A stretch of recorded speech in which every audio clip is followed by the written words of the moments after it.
9-0. Now, at the first of the year, we've already had a scrimmage over at Murray, Kentucky. In that scrimmage, it was a 4-1. They beat us over there, but it's a good start. Our guys are looking good in the mix of it as we begin to do what we're doing. We've had 2 cancellations because of weather and those kind of things, but the first opening game was over at Muhlenberg, 1-0. In a weather delay closeout in the second half, they finally closed the game out with us winning that game 1-0. Got several injuries on the team this year as we get started. Some of them going to the doctor this week to be sure they can get back on the field. But as a whole, they're fresh, looking good, and we hope that it is a good night. Last year, I believe that our score on this game, as we played in August last year against this bunch, I had to find my charts here. I know that we won. Yes, we won a 2-1. I couldn't remember what the score was, but 2-1 against University Heights in August last year. And so we're ready for opening game tonight here at Caldwell County Butler Stadium. Thank you for listening on WPKY. And here in just a few moments, we'll do the national anthem, get everybody introduced, and it'll be game time. Absolutely. Feels good out here, too. Can't beat the weather. It's a good August night for soccer. Sometimes it's a little warm over here on the bench as we radio broadcast, and the sun's usually in our eyes, but we've got just enough overcast to make it pleasant. So you still got a few minutes. Come out, check in, get on the stands with the rest of the fans, and see if we can't support and encourage Caldwell County Boys Tigers soccer. The girls played last night. Things are moving a little slow for the Lady Tigers, but we're grateful that they are up and running and folks come out to support them as well. So grateful for Caldwell County area, the school system, and WPKY allowing folks to have this available online at WPKY Online. You might want to get the TuneIn app on your phone, connect the dots there so that you can listen while you're out there. And we do know that in days past, folks overseas, all over the country, have been listening to soccer games as we begin the process this season. So, Jordan, you might want to let them know what all's going on. We got a couple of minutes. They're going to start doing coin flips and those kind of things, and we'll see what else happens. 20-minute halves in the mix. I've got the coach over here climbing on the stands with us. I believe he wanted to say something, but he decided to leave. And he's fixing to get in trouble because he's playing with the scoreboard. Well, I'm sure if they're sitting here listening to us, they're like, man, I kind of wish I could see the ball game. Well, you can. If you go to WPKYonline.com, there's a big button up there across the top that says live video. You click that and click play, and you'll be seeing the same thing we do, essentially through my eyes. Calling for the captains here in just a moment when they get done. They're going to flip the coin, then we're going to make a service announcement to the facility, let folks know what the KSHAA rules are for the engagement and behavior in the stands. We'll do the national anthem, and we'll get this game underway. We hope that you all enjoy this part, and you can always go back, am I correct, Mr. Dunn, that these games and the football games and other things are archived, and you can get to those later on down the pike by clicking on to watch what's going on. Absolutely. You can go check out our YouTube channel, or you can go on our website. I've been trying to keep it updated with all of, like the girls' game, trying to have it on the website to where it's easier to get to. You can always go to our YouTube, WPKY. Just search it on YouTube. You'll find our channel, and all of our games are there. But, I'm also trying to keep it crossed over to our website as well. Tigers coming back to the, what do you call it? Dugout? Yeah. Or I don't know what you call it. A dugout, I suppose. Tigers coming back to the dugout, talking with Coach Schaefer now. Captain's out right in front of the broadcast booth here with Harold and I, going over all the things they have to go over. UHA appears to have fewer players on their team than the Tigers, but UHA usually brings a good team. It looks like they've got just one extra on the bench tonight, so maybe a little tight. I don't know if any of those are junior varsity that have the liberty to play, but on the roster it only shows one extra player tonight. This group have got just 2 seniors, several sophomores, and several freshmen. So their senior year are guys as they come out on the field, and we got a couple of them injured, but we have 4 seniors this year that are excited about playing and look forward to what they're able to do this year in the process. So if you'll stand by for just a minute, they're deciding who's starting, who's finishing, and which direction they're going. We'll make a service announcement and then ask for folks to participate with us in relation to the national anthem. Absolutely. Harold, if you want to, we'll go ahead and send it back for a, give us 3-minute break, Darren, please. We're going to go back to the station for 3 minutes, and we'll be right back with more Tiger Soccer. Can I have your card, sir?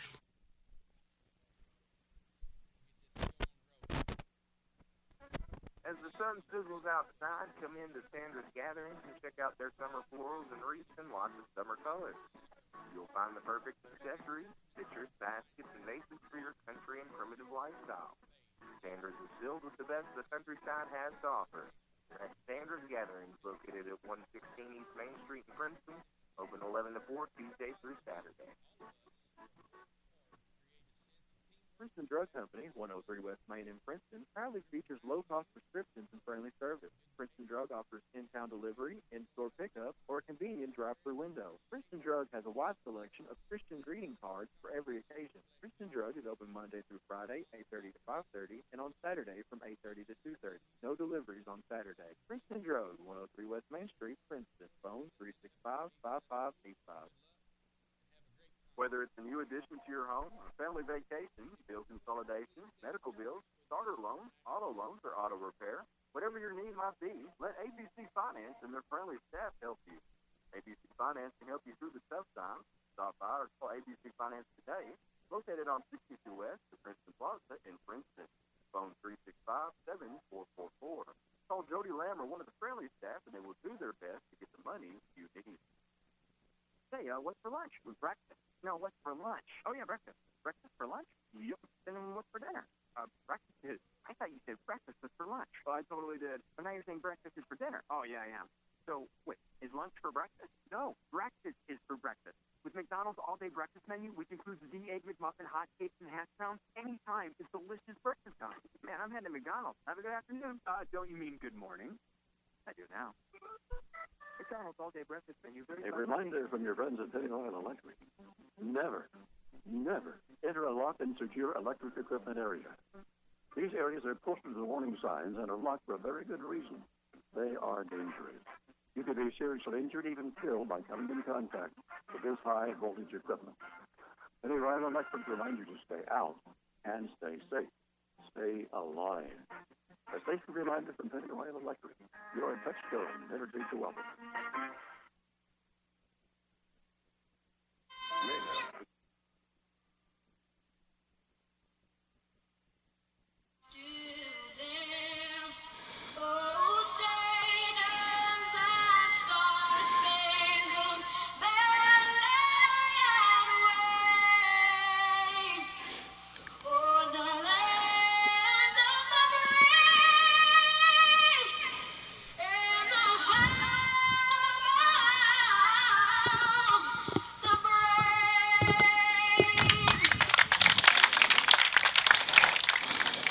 Again, we want to welcome you to the Caldwell County Butler Stadium for this competition between the University Heights Academy boys soccer team and the Caldwell County Tigers. As they make their way to the field, we want to prepare to introduce them, and we ask that you enjoy the game. If you're on the stands and you do not know this, you can log in on your phone, WPKY Online, so that you can listen as we broadcast over here as well. Tonight, as we come, the University Heights Academy boys soccer, we want to introduce 0, Jeremy Tillman. Number 2, Simon East. Number 4, Taylor Daniel. Number 5, Jacory Summers. Number 8, Ian Calvert. Number 11, Hunter Trauberg. Number 13, Mac Major. Number 19, Ethan Wells. Number 21, Jackson McKinney. Number 24, Tanner Thomas. and number 26, Scribby Good. That is our opponents this evening, the University Heights Academy boys soccer team. And tonight, for your Caldwell County Tigers soccer team, stand with us and let's welcome them. Number 1, Barrett Schultz. Number 4, Jack Kinsolvin. Number 6, Ryan Frisch. Number 7, Boyce Nichols. Number 9, Mitchell Scott. Number 10, Jin Hong Zan. Number 11, Warren Forsyth. Number 13, Beckett Schultz. Number 14, Will Darnell.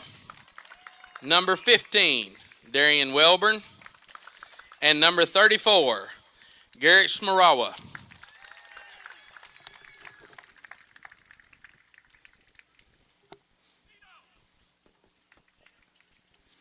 Live here at Butler Field, Hale Riley and myself, Jordan Dunn, trying to bring you the best soccer coverage we can.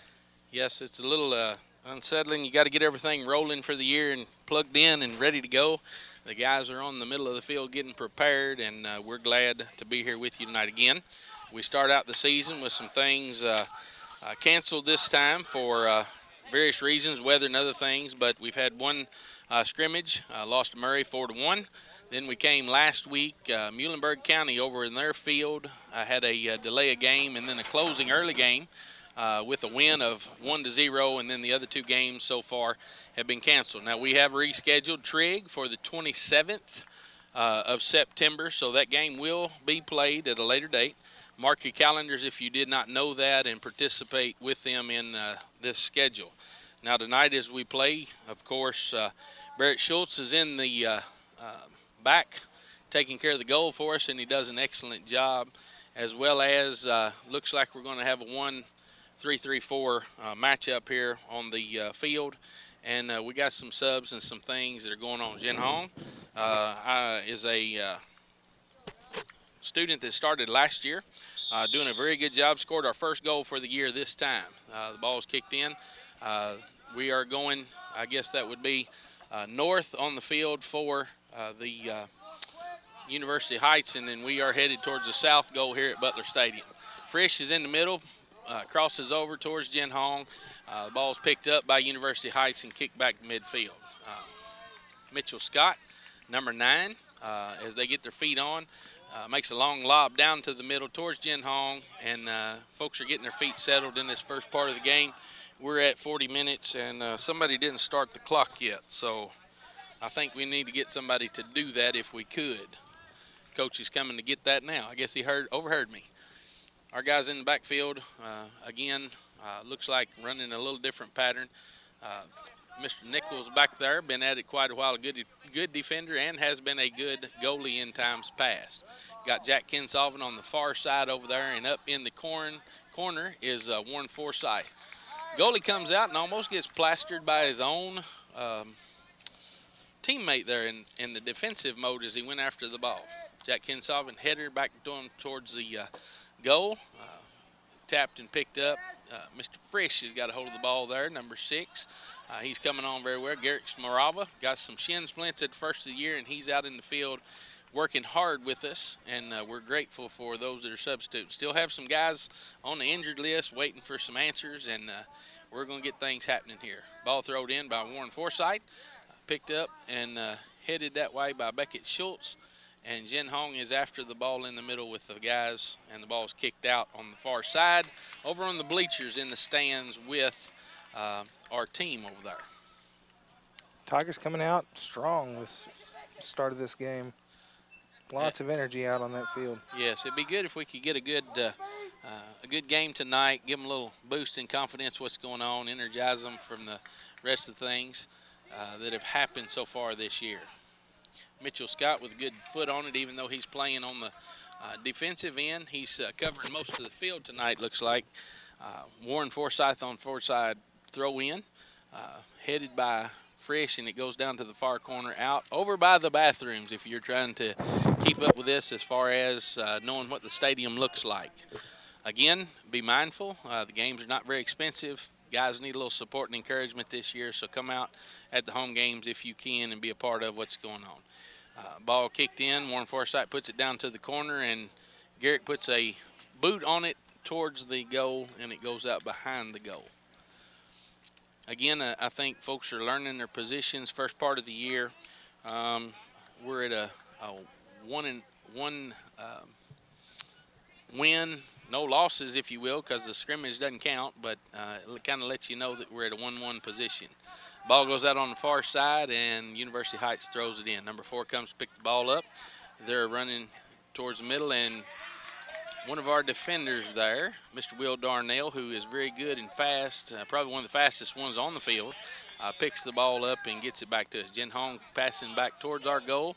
Got it, get everything set up through the middle, and Mitchell Scott's taking the ball down the center. Always find it fascinating, Jordan, at the first of the year, guys and even on the girls team kind of getting settled into their position. Coach is changing some things up sometimes with injuries and all those kind of things. You got folks like Mitchell Scott, who sometimes would be up front, and tonight he's playing back, doing a little coverage and encouragement, and we'll see what happens with that. Never know what Mitchell Scott's going to come up with. Coach giving some instruction, direction down here. Unfortunate ball kick to Frisch and came up on his chest and ended up being a handball. So University Heights is kicking it, but Jen Hong picks it up in the middle of the field, does a back kick over to Garrick Smarawa. They're moving the ball around on the field good tonight. One thing I will say about this team, it's been a while since we've had selfish folks with us. This team seems to work well together and encourage one another, and they don't have any problem sharing in the opportunities or the glory when it happens. There's a lot of good support and cheering when those things happen.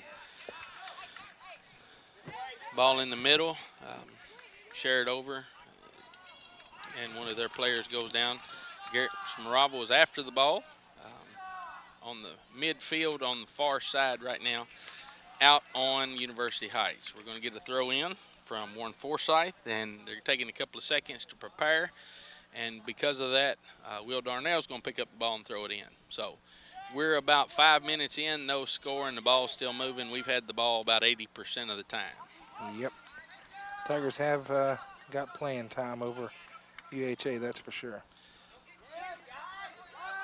Jack Kinsolvin moving, Beckett Schultz, number 13.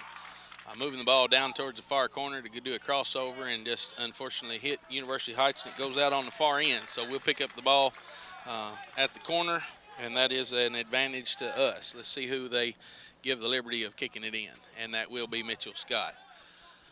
Again, he's normally a forward. Tonight he's playing in the backfield, which is a blessing and encouragement, knowing that, again, it's not about where they're at, but being a part of a team. For those of you out there, I mentioned it earlier, some of these fine shots and stuff you'll notice on the screen, a little delay, but in the mix of it, Jordan's got some things and kicked in and off a header, and I believe that Will was tripped and rolled his ankle there. I believe that's Will, number 14 maybe. Yeah, that was Will Darnell. I believe he went down on his ankle. Yeah, you could see as soon as he hit the ground, he didn't like what was happening. Yeah, we've got an official timeout. Rolled his knee or his ankle one, but it went down slow. Guys are taking a knee, and in the mix of it, trainers coming out on the official's call. So let's take this time to take a 2-minute timeout, and we'll be back in 2 minutes. Darren, you're listening to your hometown radio station, WPKY. You already knew that Tri-Season Princeton has the #1 service department in Western Kentucky. But did you know that when it's time for a new set of tires, we have you covered for that also? Our tire experts, Jeff Brandon, Garrett Harper, and Kathy Tapp, have a combined 84 years of experience, and they are ready to serve you on any make and model vehicle. You'll be surprised at our competitive pricing on name brands such as EF Goodrich, Michelin, Goodyear, Yokohama, Super, and Uniroyal. Tri-Fuse is also the only tire dealer in town to offer the economy price Honda brand tires. All tires are road force balanced, providing you with the most comfortable ride possible, and rotations are free as long as you own your tires. Call the tire experts at Tri-Fuse today. Quotes are free, and the deals are worth the call. Tracy's Incorporated, Highway 91 North in Princeton. When you need extra time to heal, Caldwell Medical Center's Swing Bed program can help you if you've been discharged from a hospital but still need recovery time before going home. Who's right for swing beds?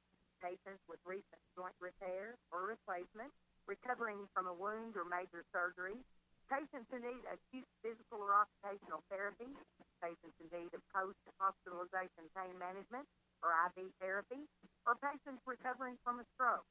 For more information, contact Caldwell Medical Center at 270-365-0300. Caldwell Medical Center, located at 100 Medical Center Drive. All right, as we come back, the ball's already been put back in play after we have an injury timeout. And as we get started here, University Heights with the ball coming out of the goal after a corner kick and a header that went too high. Frisch is coming after the ball in the middle, looking for a heads up on Garrick's side or anywhere else where he can cross it over.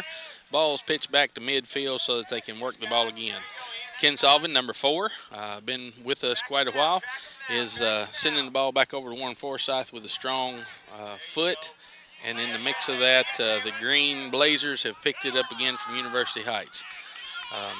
Nichols defends the line there, and we didn't get much further than half field that time. Here's the thing. I said it a minute ago, and it still stands true. We're in the 8-minute mark here, and the mix of the matter is we've had the ball about 80% of the time. So if they can keep that and get some good shots off, they've had a couple of good opportunities, and looks like Mr. Will Darnell is up and out of the shock of whatever happened there, whether it was his knee or his ankle. He went down, but he is ready to go back in, and we'll see a transition here again in a minute. Number 8 covering the backfield for Will Darnell right now over in the far corner. And number 8 is Josh Hagan, new young player that came from, I believe, Trigg County. And we are glad that he is participating with us on the Caldwell County Tiger Boys soccer team. Darian, number 15, bringing the ball down from the corner all the way to midfield. And Frisch does a toe tap and unfortunately lose it. Now, the Blazers back with the ball on their end of the field. And Mr. Hagan, number 8, gets a good foot on it, and Garrick putting some good defense on that ball over there. And it's going down the center line. Number 8 for the Blazers, number 5 for the Blazers on the far side has an opportunity to put a foot on it and put it towards goal, but with Schultz, the tank they call him, in the goal, it was an easy catch, and he set the ball up for success here. High kick over to Garrick on far side. Jin Hong trying to head the ball and gets a little miss. Again, we're doing good, but still a little unsteady on our spotting and getting in order here. So looks like we got some other guys coming in. Number 12, Michael Henry going to come in, and number 5, Schaefer, Colin Schaefer is going to go in. A couple of sophomores, as well as senior Will Darnell. Substitution time, we'll see who comes out. Hagen's coming out, Jack Kinsolvin's coming out, and Garrett Smarava's coming out. All good players, and the benefit of that is a bench deep enough where some guys can get some relief. Unfortunately, it looks like the Blazers have only one substitute on their team over here right now, so they're going to get some energy drain from them in the mix. He can only relieve one at a time. Far side throw in by Nichols. Oh, and almost an easy bounce into the goal. I believe by the rules, if I'm not mistaken, someone else would have had to touch that ball for it to count as a score anyway. So didn't really get any more skin on the ball or foot on the ball. So even if it had to have gone and crossed the plane, I don't think we would have made anything. Schultz coming out with a risky play there all the way out to the 15-yard line there to boot the ball, but there was a Blazer right on top of him there on the far corner of that line. So there's one thing about it, the tank there, he's not afraid to be a little aggressive or come out of the box and do some instructing to the defenders and or take the risk. So I've seen him several times even this year throw his body and hurl it around just a little bit for the sake of the team. So that's always exciting, and when you're watching on the video that Jordan's got running for you, you can see some good action that way. Maybe we'll get some good cuts at the end of the year for the banquet or something out of some of that stuff Jordan's hooking up here. High kick in the mix of it.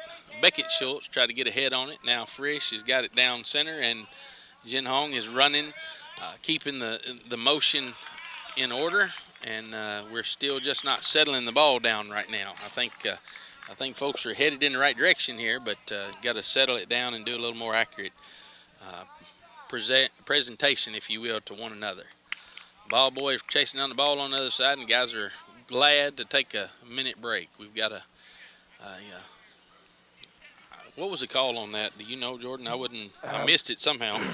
I thought it was just out, but apparently there was a quick little call that I missed there. I was messing with this camera.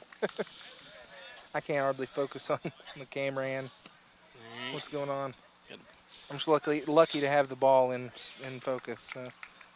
And the ball goes out on the far end, so not too bad of a situation there. Goes out on the far end, and Schultz is going to kick the ball, and our guys are preparing to be set up. Wilburn on this side, along with Mitchell Scott. Header off a wheel there, right down the middle. Picked up by Mitchell Scott as it heads back this way, and a high ball down through the middle, set towards the center. Frisch tried to get it before the defenders, but the ball got away from him in front of him about 5 yards, and the goalie picked it up. Warren Forsythe trying to chase it down on the far side as well. Communication and direction on this, it will come together. So again, first home game, it's a good opportunity. Play the Blazers and see what we can do. Again, they had a 5-9-0 record last year. Ours was a good record. Ended out the season losing to Henderson in the regionals, which was a good long run for us. In the mix of that, it was a 15-9 record, and beat Trigg County in the first round of the regionals, which is always an exciting time when we face the Trigg County bunch. It's always an exciting game. Look forward to that on the 27th of September. Rescheduled game because of weather, and by that time everybody will have their injuries out of the way and people will be excited, and they'll be in the swing of things. So I would expect a little bit of aggression and well, just aggression. That's all I'm going to say. You know, UHA is going to be in trouble later in the game if Caldwell keeps this energy the way it is. Yes, they've got a lot of legs on them anyway.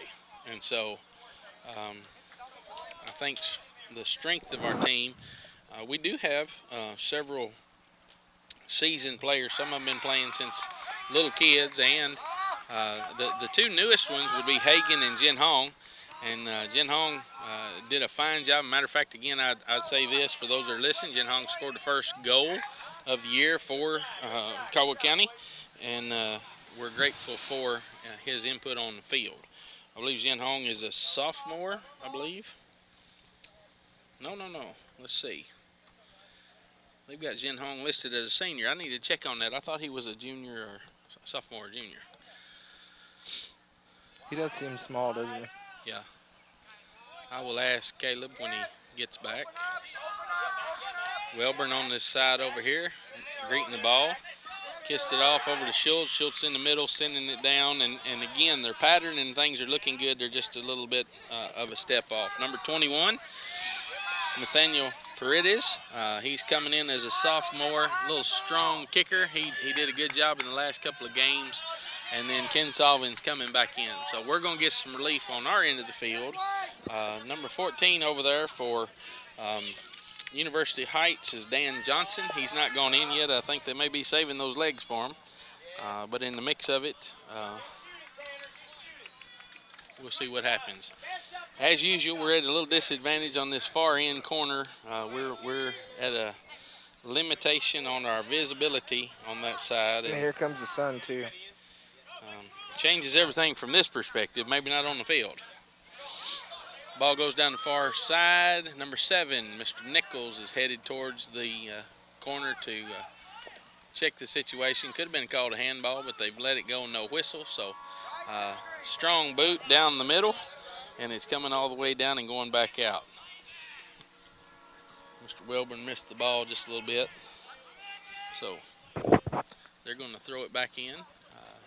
Mitchell Scott goes real high, try to do a header, but it goes over his back. In the mix of it, Nichols puts left foot on that ball and stops it and sends it up in the air a bit. Again, our guys doing a good job if they get settled and focused a little bit on what's going on. Jin Hong going straight down the middle of the field, outran the ball and not moving it. In the mix, they getting a little instruction from coach to do a little tightening up. Will Darnell gets a half a boot on it and loses the ball. So some little bit of struggles in the mix. Coaches from University Heights not too happy with that. There was a cross on the leg there. Nobody went down, so it was not called a foul, but they desired to call a foul to be called. Well, you know, I've been to a few UHA games in different sports, and yeah, they like to get their calls. As they pull one off, again, number 12, I guess, no, we're still not transitioning here. I don't know that they can. I really like going to UHA basketball games. Their crowds are just Lovely. enjoyable. Yeah, lovely. Enjoyable. I love it. I think situations like that, not just theirs, but many others, folks forget when they're sitting in the stands that they're really not playing. And they really don't have a very good view either. Yeah, and they're not really the referee. So yeah. It's one reason we have what's called an official. They officially have the view of what's going on. Don't always have to agree with them, but in the mix of it, it's always a blessing to let it play out and see what happens next. We're down on the far end. Ball goes out on the corner. We're going to get a goal kick there and boot the ball back out for just a moment. Ball boy in front of us, he looked like he's excited. It's one of our JV players. High kick, almost makes it to the middle, off the head of number 12.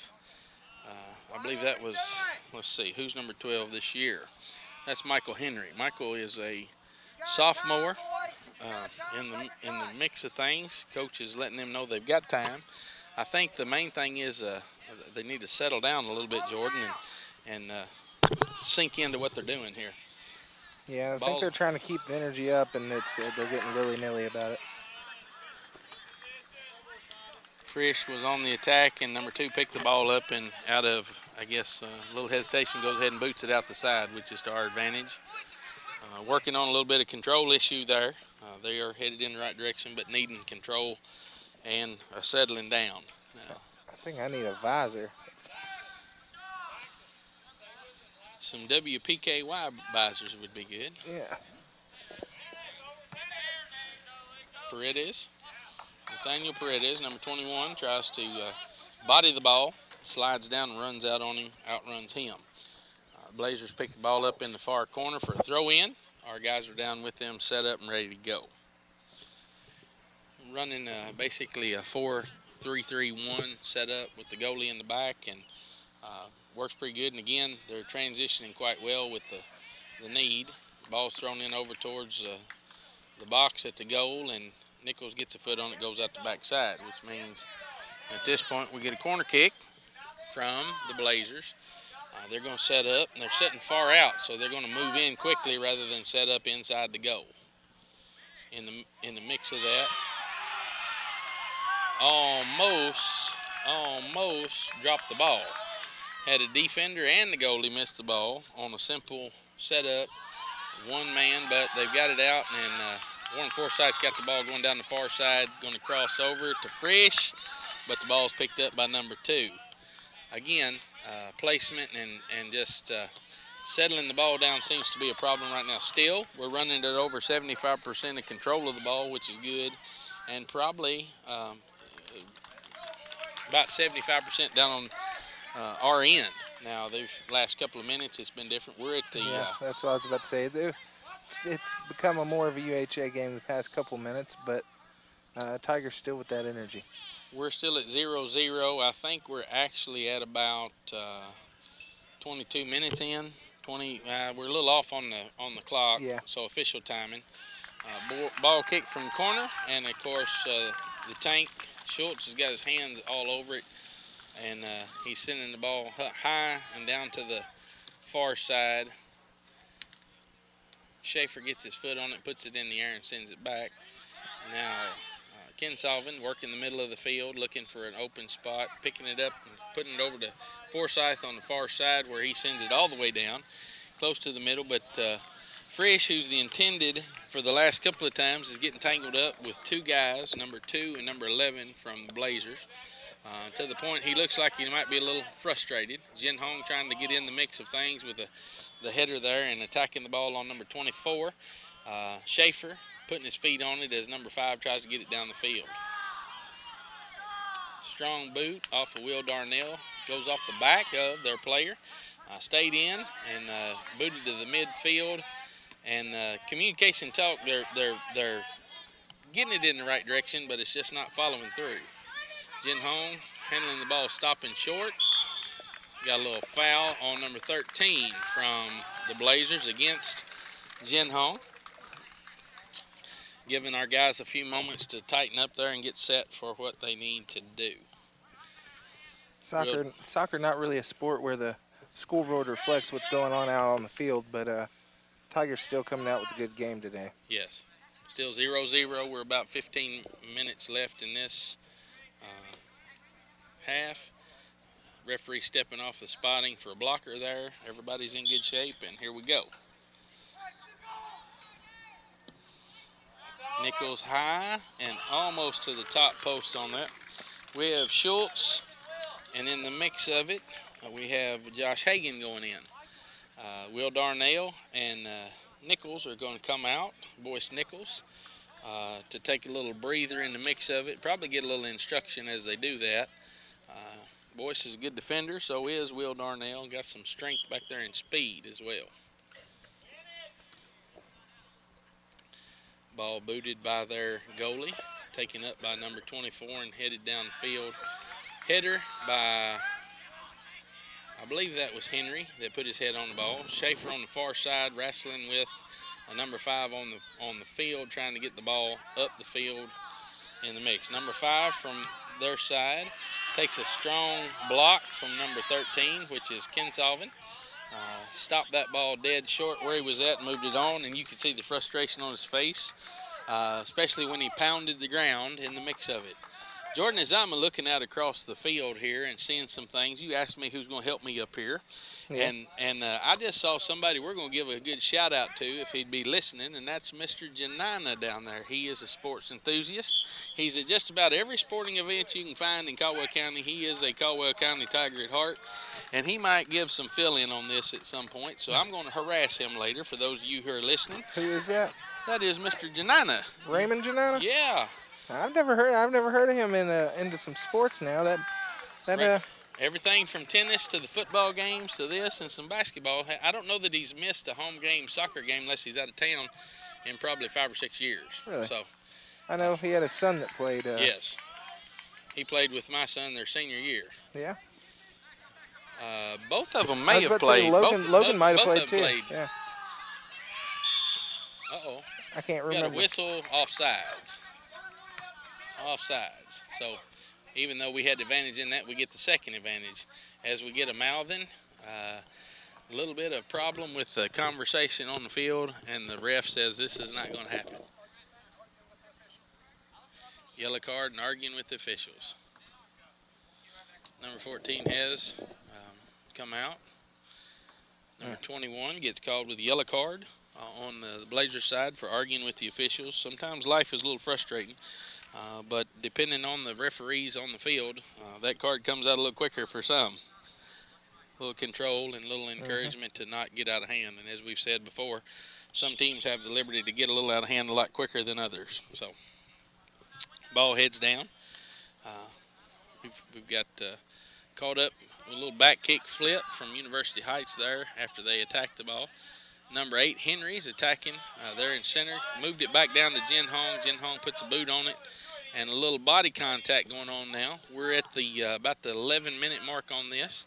0-0. We're still running about 70% to 30% control of the ball. They've had 2 or 3 onside shots there. Nothing off of them. Get a whistle over on the far corner from a little aggressive Michael Henry called it a foul. Folks are a little excited now on this side, but we'll see what happens. Number 21 getting ready to go back in after his yellow card. Schultz is giving a little instruction, encouragement for folks to get in place and giving direction. It's always good to have a goalie who doesn't mind to bark a few orders and prep people for what they need. Far kick goes across, bounces in the middle of the box, and goes out behind the goal. I think we've had about 3 good onside shots. They've had about 2, and right now, because of the circumstances, they're all filing in and filing out on a substitute time. We got Mitchell Scott coming out. We've got Paredes coming out. We've got Warren Forsythe coming out, and we've got Scott's not coming out. Okay, I thought he's moving. He's moving up front. Okay, I thought he was coming out too. He heard you. He looked up at you like, am I though? Only had 2 coming out. I thought we had 3 coming out. Again, the change-up ability is a blessing. In the middle of the box, Darnell's doing defending, pulling in front of him, and takes the ball back out for him in control. Boots it back out, and unfortunately didn't get a foot on it, but he attacks the ball again, keeps the ball moving. Slow and methodical. Will Darnell comes down the sideline looking up for a man, gets tripped up in the middle of it. The ball's still going forward. Turns it around, and Ken Sullivan punches it back to Beckett Schultz down the sideline to Scott. Scott picks the ball up and misses it, but the Blazers get it. Schultz has quickly got it at the half mark and picked it back up, crossed over down to the corner where Schaefer is going after it, but a Blazer puts it out at the corner. So it'd be a throw in over by the bathrooms if you're at home and can't see this. And if you can't, I challenge you to go to the online presentation there on your computer and watch from there. Little mix-up there on the throw-in, and Schaefer's got the ball back after he punched it over to Jin Hong, and had a good crossover to the middle, but their goalie, which is Mr. Jeremy Tillman, picks the ball up with ease. High kick all the way down the center, picked up by a header by Nichols, over to Schultz, and Schultz is going to put the ball into control over by the sideline. Easy little flip ball, and he's going to back it up again to Nichols to control the ball, and it gets volleyed back and forth there for a minute and controlled the ball with a high center kick. Frisch is going to pick it up and just missed it, but Mr. Hagan, who's just now come with us, boots it over to top high towards the center and get a little bump around with Scott there, who missed the ball, but we got a sideline. A little bump in there that time. I thought Scott was going to have a shot there for a second, but they're definitely, again, as I said earlier, it's taking them about 15, 20 minutes here, but they're getting in order, signaling. And if you saw any delay, it's okay. Never fear, Jordan's here. If it was up to me on the electronics, y'all wouldn't see or hear anything. But WPKY's got a fine man on the tech side by Jordan Dunn. He is constantly in the mix of what's going on at the football field. And for a man who is not an athlete, I believe after the last couple of years, good ball from the corner over from Scott, headed by, I believe that was Will Darnell, and just barely knocked out. But I believe over the last couple of years, Jordan's learned more about sports than he ever intended to. That sounds about right. I'm not really – I like some football, but that was about it. I've become a basketball fan. And, I was going to say, done a little basketball, and last year the baseball team moved quite forward, and you were in the mix of the finals there. I did. I made it to state. So you're liable to see Jordan anywhere. I told Bob, I was like, Bob, I don't feel like I'm supposed to be here. I feel like I just got lucky. But you worked so hard that year. Yeah, I know, right? Warren Forsythe coming to the side, get ready to substitute. Ball comes to the middle.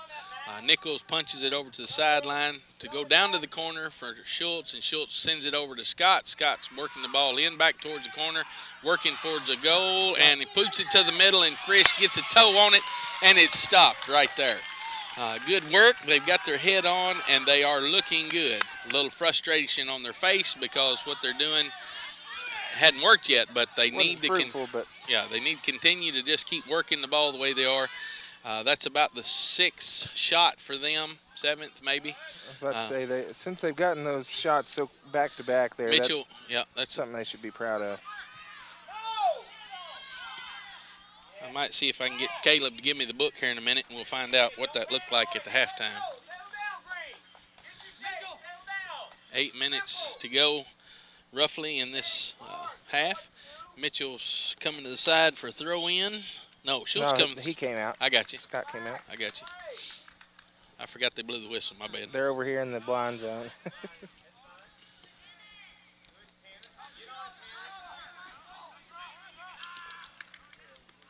Frisch picks up the ball in the middle, gets a good foot on it, goes to the side. Just barely gets tapped by their foot, and which slows it down.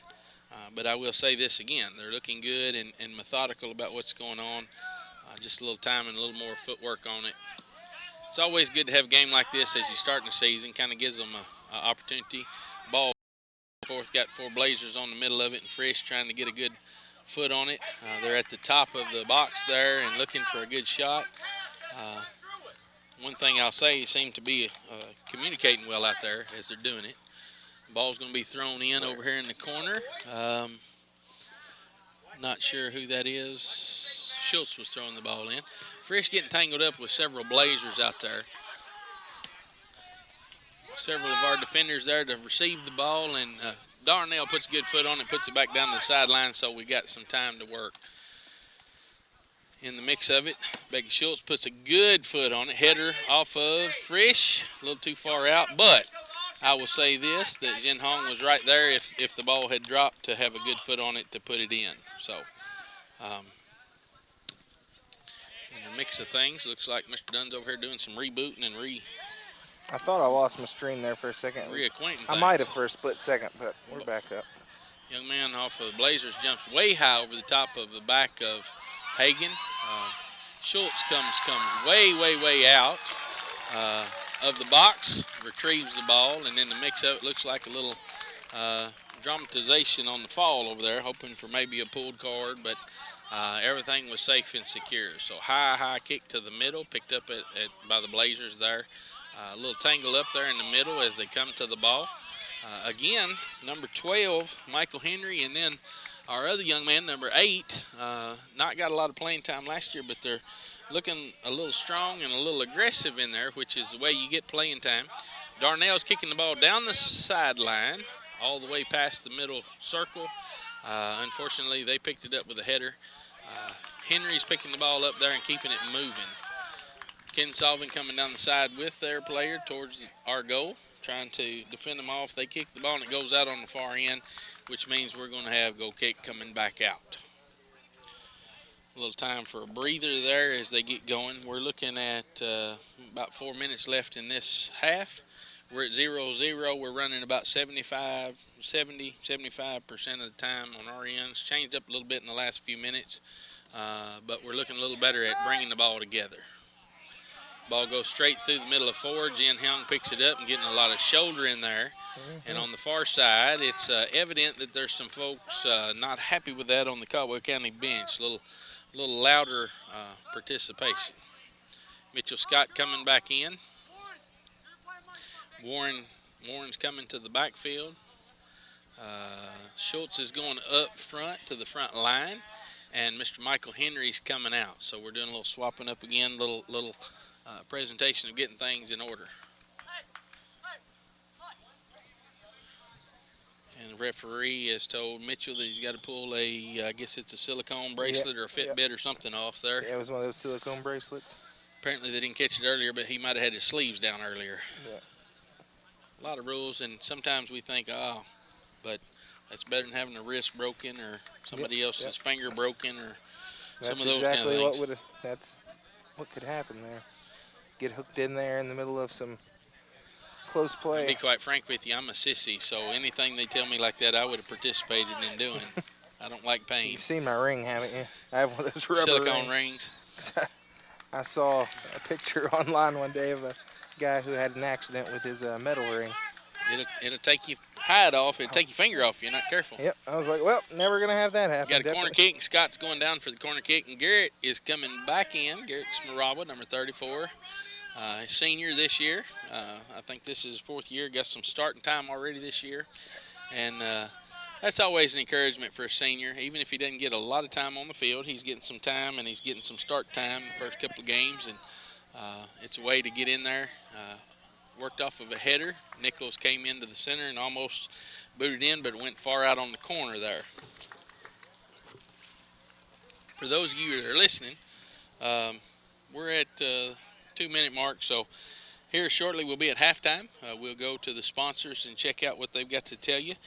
We are grateful in Caldwell County that folks are willing to support these online opportunities for you to have game coverage. A lot of schools and a lot of communities don't have coverage of their games, especially soccer and some of the peripherals like the baseball, but WPKY, community-oriented setting for us in the media department, is glad to do that. Yeah, it sounds crazy to me to think that there are communities that don't have their sports broadcasts, but we are one of the few, and for the size community we are, I think we are well blessed to have businesses supported and a radio station that will take the energy to get it done.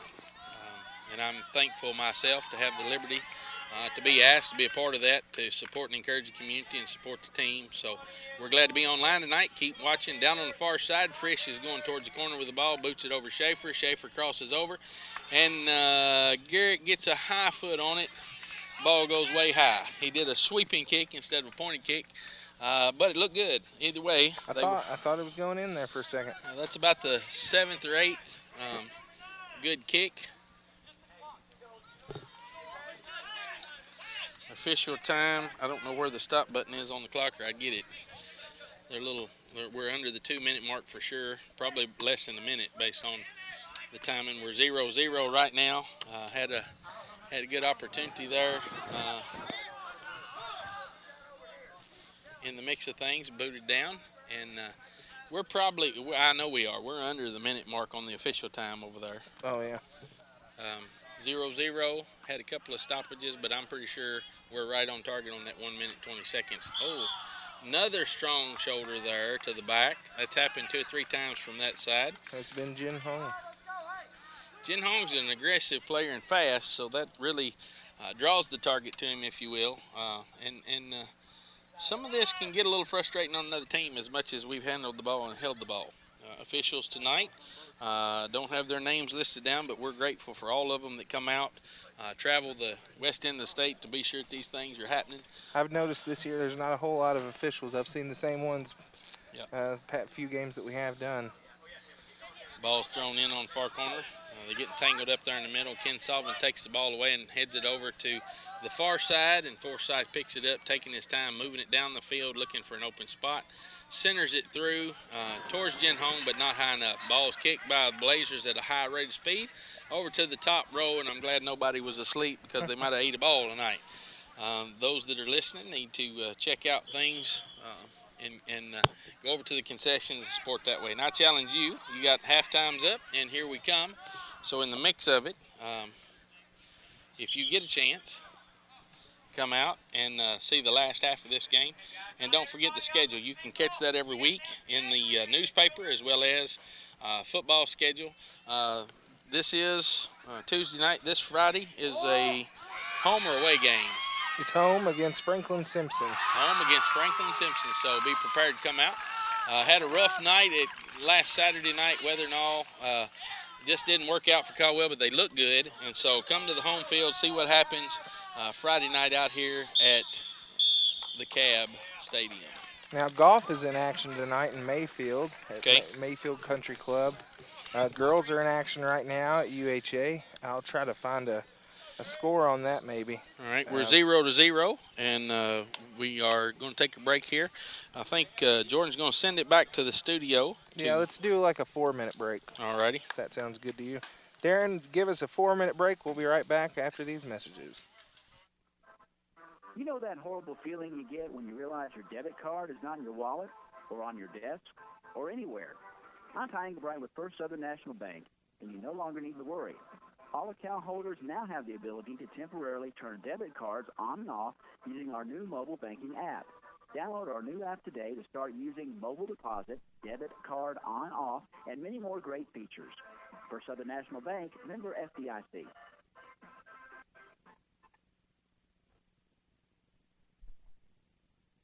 When you think of flowers, think Treasures Remembered Floristine Greenhouse. You'll find hanging baskets, daylilies, knockout roses, fountain grass, tinsel holly, elephant ears, sweet potato vines, and more. Treasures Remembered offers beautiful fresh bouquets, gift wares, empty items, silk cemetery arrangements, and the list goes on. Whatever the occasion, flowers will make it special from Treasures Remembered Floristine Greenhouse, 600 West Locust Street in Princeton, phone 365-2556. Are you a college student like me, or do you have a student living in your home? If so, I have some great news for you. Farmers Bank has the perfect account for students. No minimum balance, unlimited debit card use, text alerts when your balance gets too low, and free ATMs all over the nation. You can easily manage your money on your phone with our free app anytime. Don't put opening an account off any longer. Come see us at our main office to open your student account. This is Morgan Hopper, Madison Hills Community College student through Farmers Bank and Trust. Member FDIC. Public Power today is an important American institution, an expression of the idea of local people working together to meet local needs.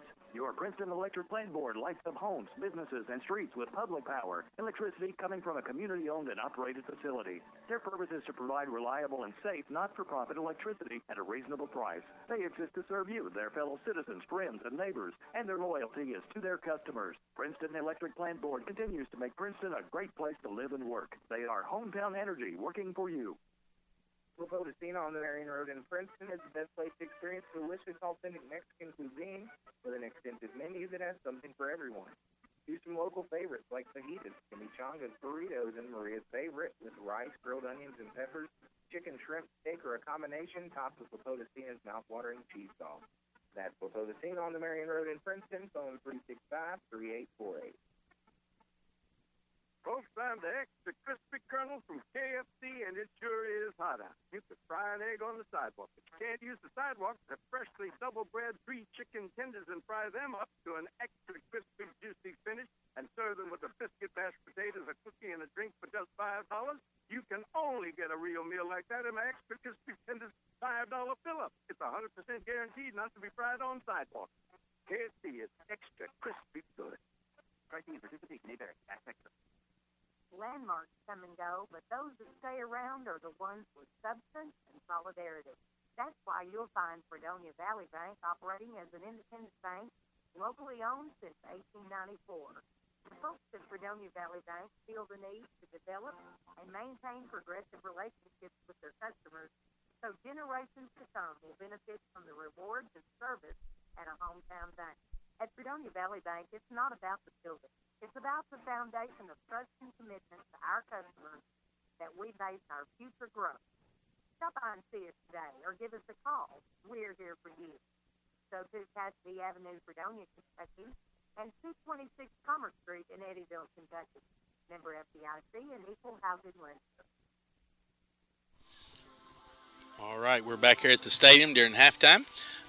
Folks are out tonight from the University Heights Academy to play with us tonight. They've got 12 folks on their roster, 1 sub. They've already got 1 yellow card tonight. It's been about a 70-30 game, us controlling the ball about 70% of the time in the mix of it. We're still at 0-0. Tonight as we come, we start out with a scrimmage where we lost to Murray at 4-1 over in Murray, and then Muhlenberg County had a rain out in the second half where we had a 1-0 win, and then the other 2 games have been canceled. I do know that Trigg County's is back in order for the 27th of September.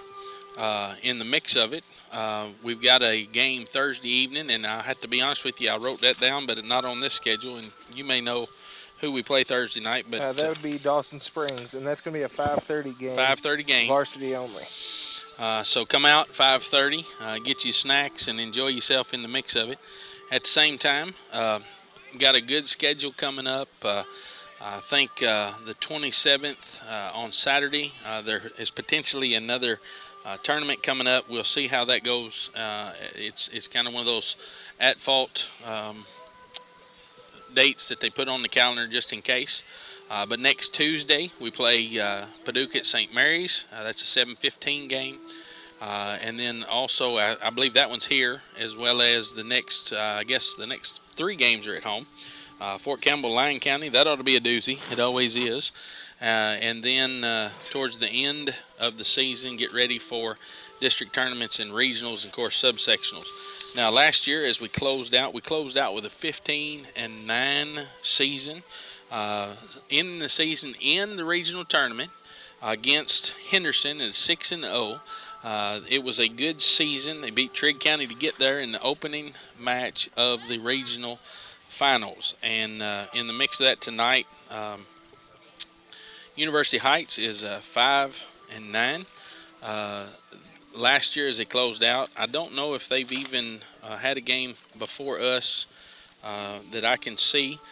But in the mix of it, we're just grateful to be out here tonight and your all support. Now, Alan Schaefer is head coach for our Caldwell County Tigers, the varsity team. His assistant this year, you all may not know that, is Mr. Matt Harper. Matt actually is an alumni player from Caldwell County.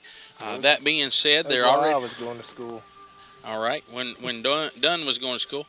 And to be honest with you, you need to be watching on Facebook, WPKY, because there's a lot of information there from time to time. And I know that on this field where we're at tonight on Saturday, I'm not sure what time. I think it's 5 o'clock. The alumni game will take place the same weekend of Black Patch. And so. And I'm pretty sure we're carrying that. Okay. Me and Kathy have already talked about that. That's always an exciting time. The folks that come back home, and you got some old guys and not so old guys, and some rough and tumble guys, and some guys that play about 5 minutes and get wore out completely, and you have some ladies that join in. But it's always an exciting time, so I challenge you. That money that they raise is to help part of the Butler Stadium and other things that they do, but it's a good opportunity to come out and support Caldwell County Tigers, period. So just remember that. Again, Dawson Springs here, 5:30 in the stadium on Thursday night. And Harold, you might not know this Saturday, WPKY, we're going to be at Founders Day in Eddyville. Founders Day in Eddyville. Set up in a booth, or are you going to do? Well, we're going to set up. We won't have a booth, but we'll have a table. We're going to be set up live, kind of over by City Hall, I believe, is where Shirley was talking about setting us up at. And we're going to be there from 10 to 1, so we'll be there for the parade at 11. It's going to be a good time. Caldwell County and Lyon County both do a good job of producing festivals. It's a good time for home folks, and Lyon County in particular, as you go over there, the people who were moved out between the rivers, they call it, have a good time as they come together. It's almost a reunion time every year. I think they'll have a 3-on-3 basketball tournament, as you said, the parade. They will have all kinds of festivities and activities that kids can get in the middle of, pedal races. And when that's all said and done and closes out, about 2 weeks out, we have Black Patch here on the streets of Princeton, Kentucky, and a lot of festivities and things surrounding that. As we get ready, referees are on the field prepared, and Caldwell County is getting boosted up here to get into the second half. We come into the second half at 0-0. Us in control. We will be heading towards the south end of the field this time, or defending the south end of the field this time on the field. The 12 players from University Heights looking like they're a little tattered, coming back ready to play with only one substitute. It's unfortunate, but and he's leaving right now. I think he said, "I'm done." No. Not really. I think he's going for a refreshment or restroom maybe. Ball boys headed across to get things ready, and we are glad to bring this to you tonight. Do we need to go to a quick break, or what do you want? We're okay. We're okay. We won't yet. We'll just hold it here. I'm still laughing at the.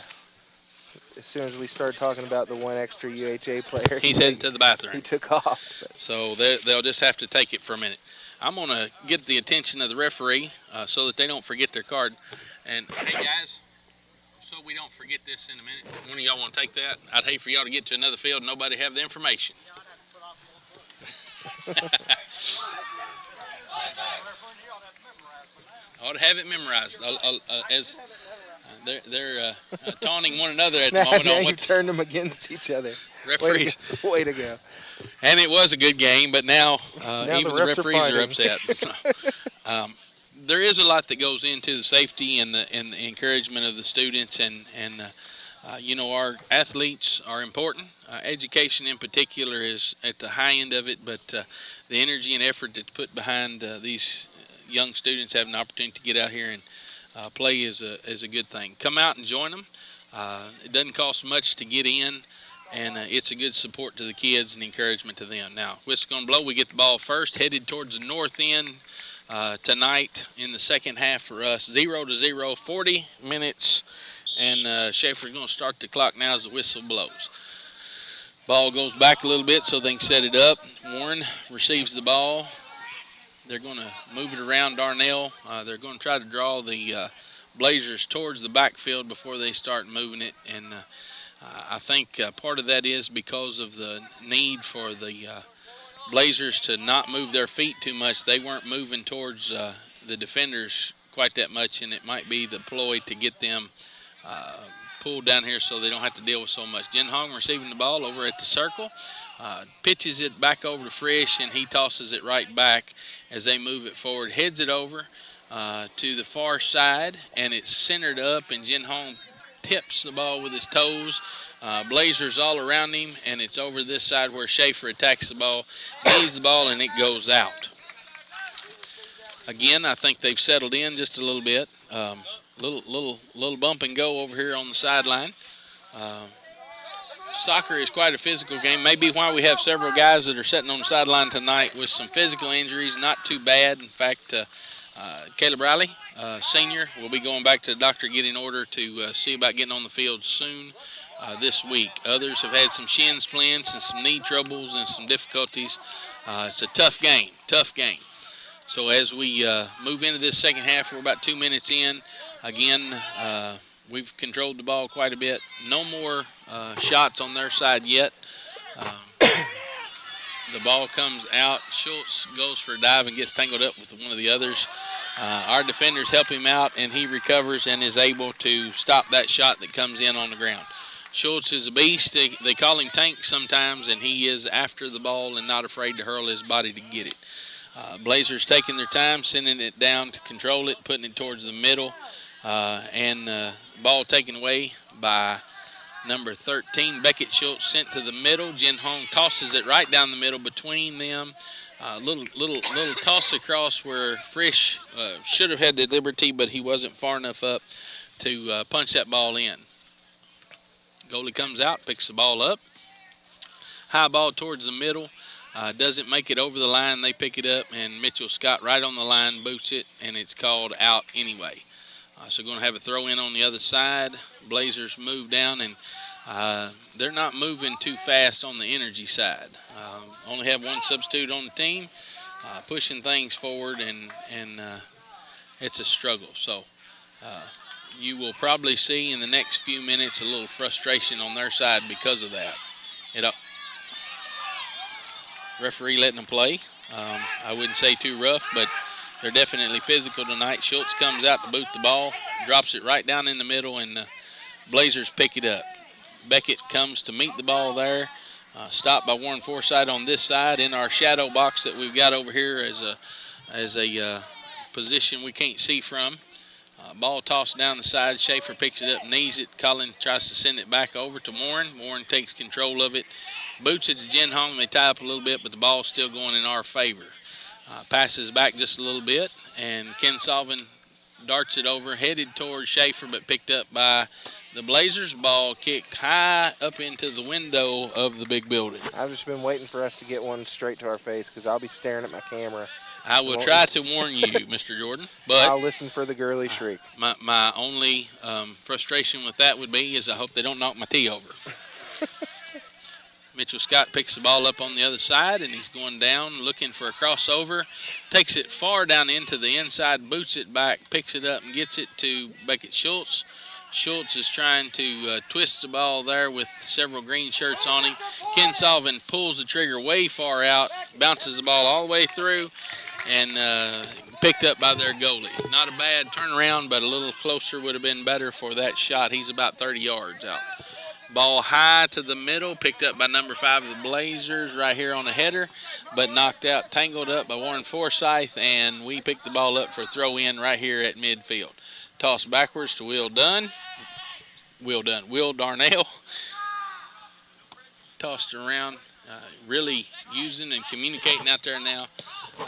Far to the center, going towards the corner, hopefully picked up. I believe that's number 15 over there, which is Darren Welburn. Darren's getting some more playing time. Darren is one of those young men who has stuck it out throughout the last 4 or 5 years and done a lot of bench time, and he's earned his keep and has gained. He's always been a pretty decent little player, but sometimes you just got to have some bench time before you get to do what you need to do in high school, and he has stayed with it. Beckett Schultz comes to the middle. Hard boot from the middle over across towards the far side post, but it went way too far out on the ground. You were talking about Darian Wellborn. My mom and his mother were friends whenever I was younger. I remember when he was like little. I'm talking like before he even started going to school. Saw him eating a stick of butter one time. I was like, that's gross. I'm glad that he's probably glad that's public at this moment. But anyway, doing what I can. Tied up in the middle. Beckett Schultz doing a little fancy footwork, and they are definite. I knew that whistle was coming. Of course, with the fewer guys they got on the bench, there's a lot of pushing there and a lot of frustration. Our guys are strong. They've never been. Caldwell County's never been one to back off of a little bumping. Most of the time, it's all within reason and good favor for a game, but we're a physically active team. Coaches and folks getting a little excited over here. I'm picking that up on the radio. That is not us. That is from the Blazer side of the world. Far corner is booted down the line, picked up by number 26 after that kick from the corner after they moved it from the goal downfield. A little step in there, look a little hard, but it's clean and clear. Begging for anything. Just any old thing to do right now. It's like, can I get it? Header right there as the ball come down high, and number 19 tries to stop the ball at the line and sends it over to the far line. Pretty sure I heard him call for a face mask too. Like, I don't know what. That's Friday night, Jordan. Friday night. Hey, that's what I'm saying, man. In the mix-up, we got several substitutes coming in. Number 12 is going in, which is Michael Henry. We've got Nathaniel Paredes going in. We've got, looks like number 20, first time tonight, Bryce Bannister, going to get him some little playing time. And then Mr. Hagan, John Hagan's going back in. So, again, this opportunity, first of the year, get a little playing time, get everybody settled in. Be sure folks are not getting injured and hurt. Got some slow-moving guys in the back. They punch it over. Frisch picks it up. They're going to give a little push. He loses control of the ball and it comes back. Folks, good stop by Nichols there in midfield. Very strong player. All of the Nichols boys have been strong in the mix. Nichols was a goalie, but they moved. Ken Sullivan not ashamed to tie it up there. Schaefer gets in the middle and puts a foot on it as he attacks number 5. Ball comes and goes out off the foot of number 5. And we're going to get a throw in on this side. Now it's time for all the subs come in. Again, first time this evening, Bryce coming in. We got Frisch coming out. We got Jin Hong coming out. We've got Darian Welburn coming out. And I missed the other one. Who was the other one come out? I'll catch it in a minute. I missed it too. They're subbing way too many for me to talk on this radio. All right, ball gets thrown in by Will Darnell, and Warren Forsyth doing a little dribbling there. They're trying to slow the pace down a little bit, I think, and do a little more control. Ken Sullivan picks it up, sends it back over the side, and Will Darnell, who is very fast and controlling, works the ball down, and he's played up front and in the back. He gives a little toss over to Paredes. Paredes hooks the ball a little bit over to Ken Sullivan, and we've lost a little bit of control. Number 5 on their team's got some fast footwork, but I don't know that he can outrun Mr. Darnell. A little push in there, but Darnell's taking control of that situation. We still don't have the ball, but stop that process, and we're on the far side working the ball in from the Blazers. and Nichols puts a good foot on it, puts it way high in the air. No communication from our goalie, so things look good. It's always good to have a good goalie and strong defenders back there in case it goes a little wild. Ball kicked high towards midfield. Number 26 for their team picks it up out here on the side. Paredes defending, and as they go down, he tosses it in. Our guys pick it up. He's challenged by Warren Forsyth, but they still didn't. Ball crosses over to the middle, and we have a whistle. It's an offsides whistle. All right, so we're going to stop about 25 yards out with the offsides, head the ball back down here, and we're 10 minutes into this half. We're still 0-0, and it would be good so I could yell or say something or take a break. So why don't we take a break right now and see what happens. If anything exciting comes up, I will promise to give you a play-by-play as it comes back. All right, let's take a minute break. We'll be right back after 1 minute.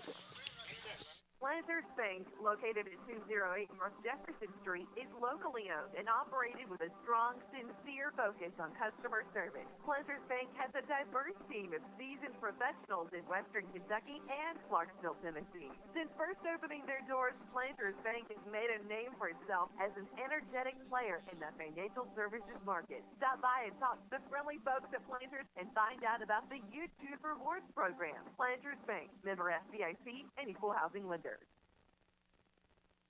Porter Gas Company is a full-service local and family-owned propane company offering services in Princeton, Cadiz, Madisonville, and Murray. Right now, Porter Gas is offering specials on propane. Porter Gas offers Holland and Napoleon grills, Dixie choppers, and they also have Red Max weed eaters. Contact Porter Gas Company today for all of your residential, commercial, and agricultural propane needs. Porter Gas Company, a family tradition of service since 1951.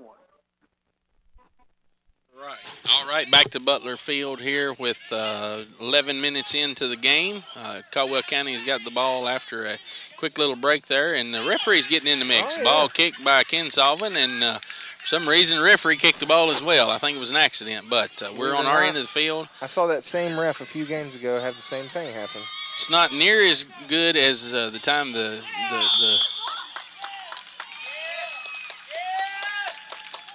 we have a sideline calling an elbow foul about 30 yards out there. Whistle from the sideline. I think they're trying to give them a little encouragement here.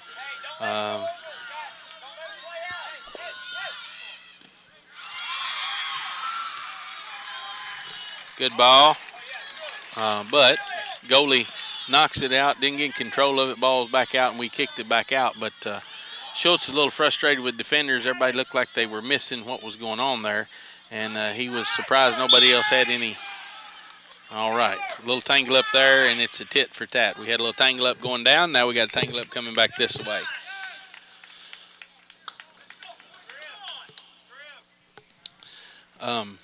He has a shirt on that says football, F-U-T-B-A-L-L. Football. Yeah, that's not the kind of football we play around here. We play soccer and football, F-O-O-T-B-A-L-L. This is Caldwell County, and don't forget Friday night, tune in for Caldwell County Tiger football. As we're on that end, looking for an opportunity for a goal, we've got Bryce Bannister going after the ball, and Mitchell Scott gets a quick whistle, and the ball goes out on that side. So we get a throw in by the Blazers on their end of the field, headed back up, and high ball kicked. I'm sorry, it wasn't a throw in, it was whistle, so that was a kick. Ball comes up in the mix. Mitchell takes it away. Bryce Bannister taps it, puts it towards the minnow on a crossover. Tossed over to Paredes, but number 5 again, speed, picks that ball. Paredes is tossed the ball by Ken Sullivan. He throws it back down the field there with a little foot toss. Knocked out by 26, but it was intended for Ken Sullivan. We have a substitute, Fresh, going back in, trading out with Beckett Schultz. Give him a little breather in the mix of this, and we've got some depth to those guys up front as far as who can lead in the center, which is a good thing. We need to get a foot on the ball, get a score. We're 15 minutes in, close to it, and we still don't have a score on either end. Caldwell County leading by about 65 to 70% on control of the ball up until this last half, and Blazers have done a good job of shifting in that. Ball. Coach giving them a little encouragement to move forward on the ball. I mean, they had they had good plan there, but nobody was there to execute. Finish it out. Yeah. Paredes tosses the ball in. drawing them all back down this way a little bit. He's kicking back to Darnell to draw them off.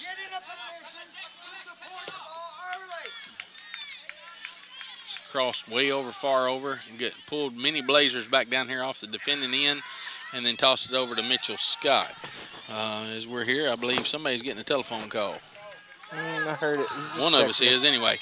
In the mix of it, ball comes down, number 5, trying to get it past the half line. Met by the defenders, Darnell and Forsyth.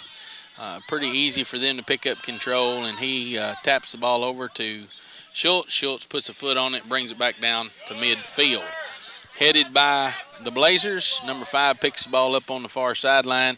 Getting a little tangled up down there with them close to the box, and Schultz comes out and picks the ball up and keeps the train moving there and locks it up. Referee giving some instruction on getting a little tied up there.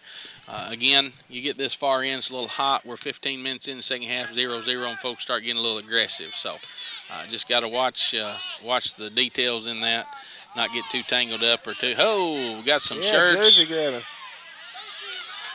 Both of them. We're going to get a double call on this one, I believe.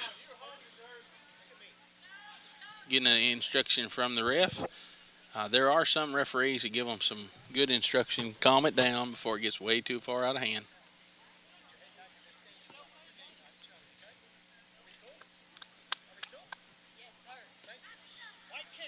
All right, calmed it down. Nobody got a card, and straightened that situation out. You know, sometimes I think again, the aggressiveness and the reality of the game. It's easy to get in that mode, and we want to win. But at the end of the day, nobody needs to go home hurt unnecessarily. So it's good to referee, get the people's heads wrapped around it. He keeps the calm on the field and, if you will, over in the stands sometimes when they do that, because folks know it's a fair situation. Both of them were, whoever was first, doesn't matter. A lot of shirt pulling, a lot of tangling up, and just time to slow it down, stop it, and let them know. I've seen some refs that wouldn't have the patience to do what he just did. He would have just threw him out and not throw the card up and send him home. Yeah, and I think that's could have been why he didn't do that. That, and they only have one over here on them. Yeah, he did probably just being nice. I would have done the same thing. Schultz going back in, pulling Mr. John Hagan back out. Hagan, first year with us on the field and getting quite a bit of play time, which is good. Interesting to see folk come in from another school and get plugged in and be a part of the team. Number 13, Becky Schultz, moving the ball in there. Came too far wide and didn't get picked up by Henry or by Paredes. It's coming back down, and Warren is meeting number 5 on the sideline. Gets a little foot on it. Darnell comes to meet him and kicks it out in the far corner. So they're going to have to take time to get set up on this far corner. You'll have to forgive us. It's not in the view of the camera or the announcers. If we build the stadium over later, when we get millions of dollars, we'll get that fixed for you. But until that time, we'll just have to wing it. Ball comes in, kicked high, and had a double kick on it. Schultz puts a good strong foot on it, drops it way down past mid-circle. In the mix of it, they're volleying around, and Henry gets a foot on it, kicks it over to Paredes, slows the game down just a minute, and gets some things in order. Jack Kinsolvin picking it up, doing a little toss over to Frisch so he can get his game on. Tosses it over to the far corner to Paredes. He can get his foot on it. A little slow on receiving. Experience, time, that'll all come, but very important when those balls are placed in your area that you get to them. And Schaefer is a very area-oriented coach. If they can get the area lined up in relation to it, they can get a lot done. Different styles of coaching, you can see it. Some do a lot of yelling, some do a lot of change-ups, and some let them play. Yeah, some let them play. Yeah. Darnell with little feet, getting a good foot on it to defend. Kinsolvin picking it up in the middle, sending it over to Bryce Bannister. Bannister's doing a good job when he is kicking. Ball comes up, hits hard in the nose of number 12, which is Michael Henry. Took him down for a minute. He's back up, crosses over, and puts it right in the hands, which is a good thing, of the defending goalie. Um, good onside kick. Got a good head knocker. They're going to call a timeout, official timeout for the ref on a.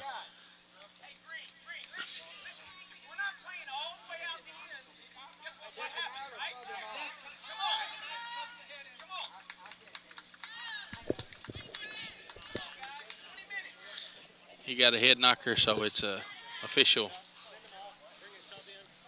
Bring a sub in. That's on the ref. Got to get checked out and be sure his eyeballs are still in his I think head. that's what hurt him was his eye more than anything. Yeah. But again, this is one of those referees who seems like you to be said, rather be safe than sorry. Yeah, being intentional, helping, and being sure we got guys that are safe. And at the end of the day, the soccer ball and the score is important, but the most important thing on the field is the kids and what's happening here. So I'm glad to see officials take time to deal with that. Mitchell Scott chests the ball and settles it down, starts heading it down the field on the far side. Ball goes out off of Blazers. We're going to pick it up and have a throw in, and Mitchell Scott's going to throw that in on the far side, and we get a whistle. Get called back to start that all over again. He's in a hurry. He was in a hurry. He's in a hurry. Try to get a little advantage there. We're at the 20-minute mark. We're still at 0-0. They've had a couple of good shots in this half. We've had 2 good, strong shots, but we didn't make it. I would like to see the shot chart over there. I'm not sure how many we have had. Looks like we got number 26, Josh Sherrill, coming in, trading out with Bryce. Again, this is one of those games where some of these guys are getting a view of the field. We're getting a view of them, and that bench time is working out for them. So look and see what happens with him. He's a sophomore, 6 foot tall and weighs 144 pounds.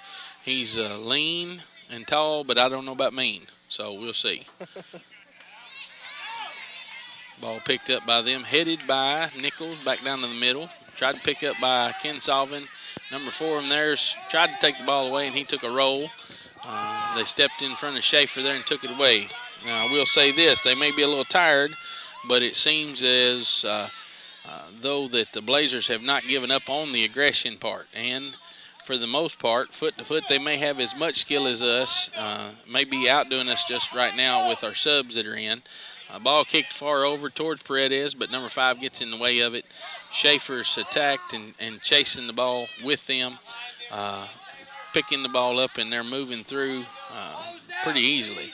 In the mix of it, Mitchell Scott's on the far end on defender in the corner, and the tank comes out, Schultz, to pick the ball up on the far side of the box, and he's going to settle it down and throw the ball in to settle it down and move the Blazers up this far side here. And Warren Forsythe's going to dribble down the side and then toss it into the middle. Schaefer's in the middle to pick it back up, and he tosses it back to keep the ball moving. And in the middle of it, they are still doing some good crossovers and some good things. Frisch putting it to the middle towards Schaefer where it needs to be. Schaefer a little delayed in not getting to there, and we've lost control again. A little strong bump there. Our folks are a little loud, and I think one of the lead loud ones has been segregated over there, it looks like. He's sitting by himself.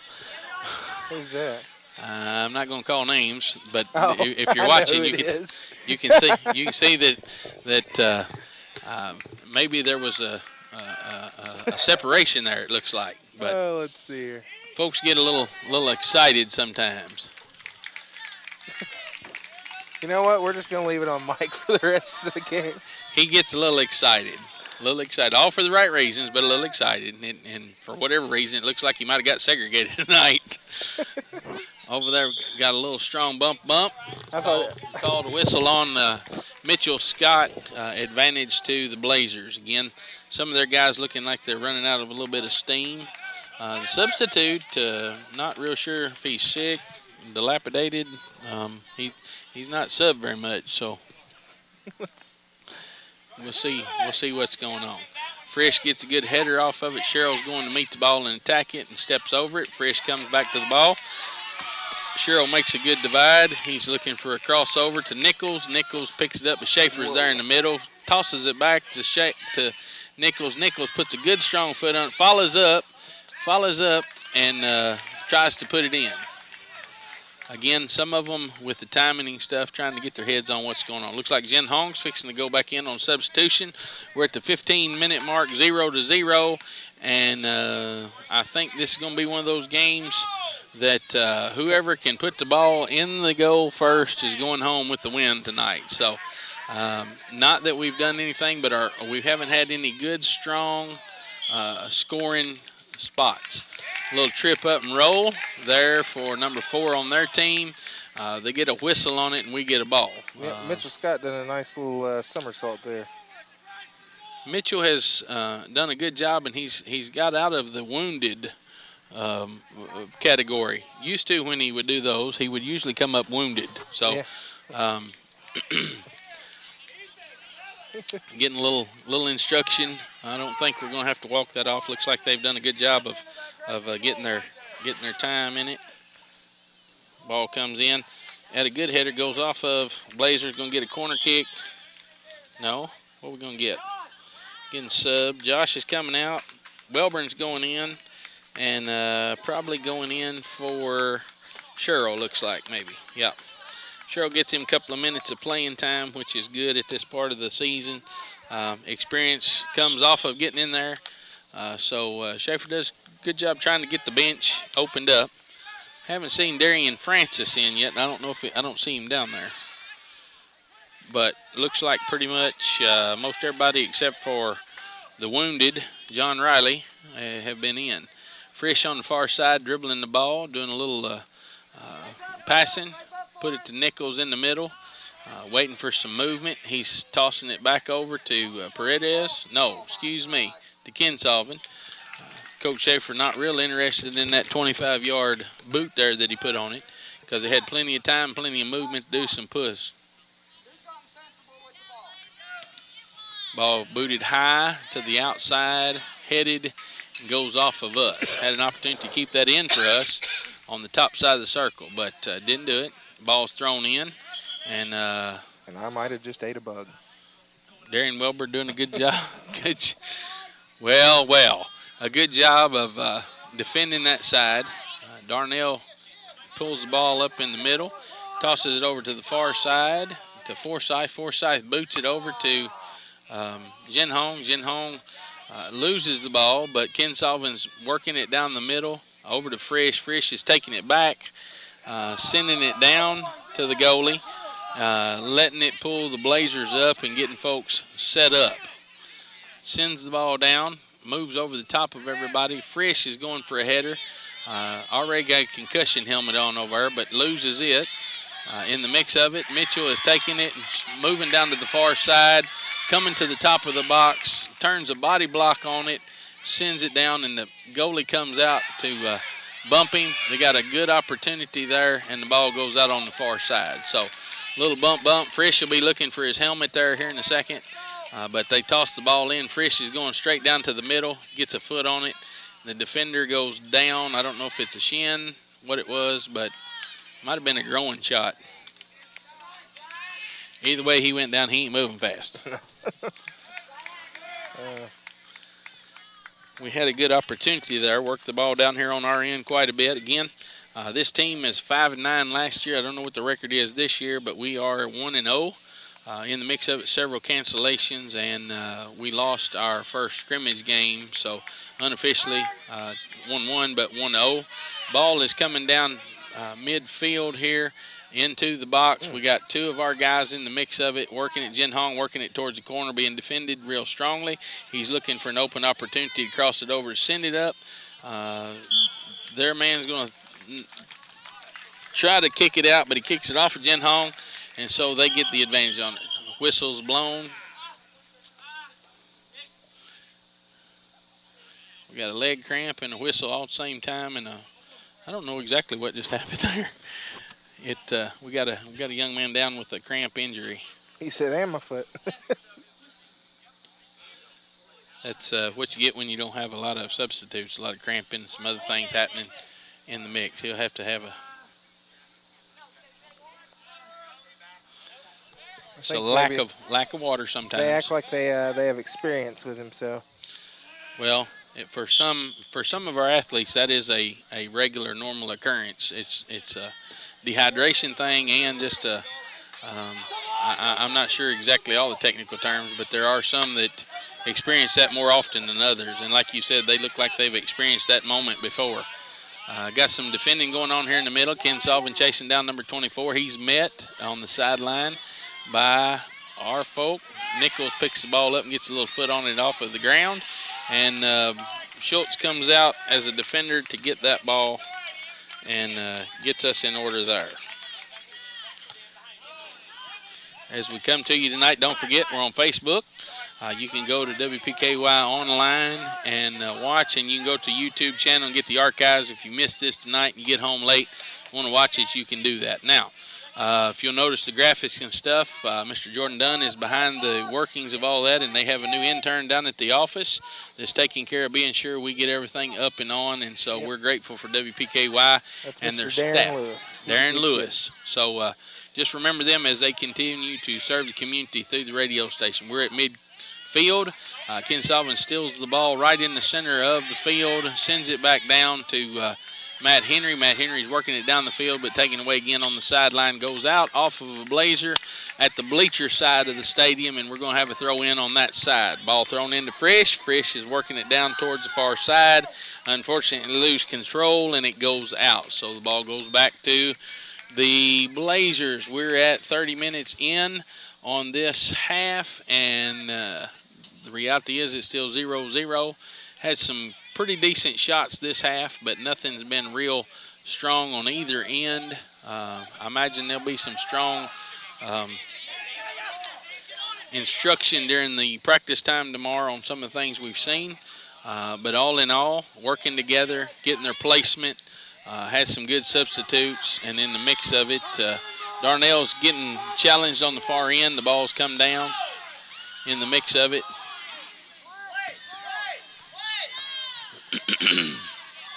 Little question on whether it was too much or a little dramatization on the embattlement there. Ken Sullivan taking on two Blazers here coming down. A little push, number 24, and well, I don't know what just happened there. 24 on UHA, he likes to grab jerseys. Yeah, he was, well, I don't know exactly what happened, but he was tied up with several of them. But the ball went out. I thought it was off of them, but we received the ball and being thrown in. A little quick, Ken Sullivan was working on his shoes.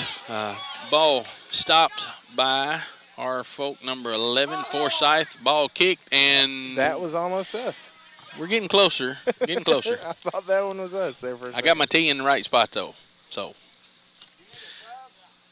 Need a sub. Ken Sullivan's little airish. They're going to get him. I like the way Schaefer said that. You need a sub? Yes, I do. All right, ball goes out on far side. Blazers pick the ball up, got four offenders coming down this way. In the mix of it, they're getting tied up right at midfield. Ball getting stopped right there. Nichols stops the ball on the far end, boots it down towards the middle, kicked off the side shin of a Blazer, and Jin Hong is battling with number 14 on the sideline trying to get control of the ball. Forsyth's coming down for a throw-in. Jin Hong's going down to the far end. We've got Schaefer on the front end, and we just had another substitute, number 12. Michael Henry going in for Caldwell County on the backside as a defender. In the mix of it, Frisch and looks like Scott going to play midfielders, and they're trying to work something where they can get the ball to a good shot.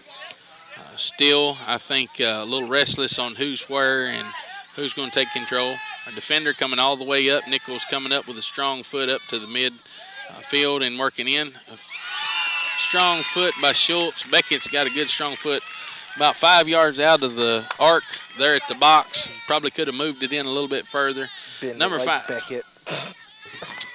Number 5, with the leg cramps fixing to go back in, I think he's in order for the Blazers, so he's looking for an opportunity for substitution. We're down to the 6-minute mark, 0-0 Caldwell County Blazer game. Ball's going to the Blazers on the far side on the throw-in. A little quick throw toss, trying to take advantage of the movement and the timing. Tied up with Darnell over on the far side, and the ball goes out, and we get opportunity for throw-in again. Got a substitute waiting on this side. We'll see if we get a whistle, but in the mix of it, We're not going to get that sub right just yet. I'm kind of surprised. Yeah. Usually the other guy on the far side will throw a flag up for that so he sees it, but since it's not been a regular occurrence, he may not be watching over here.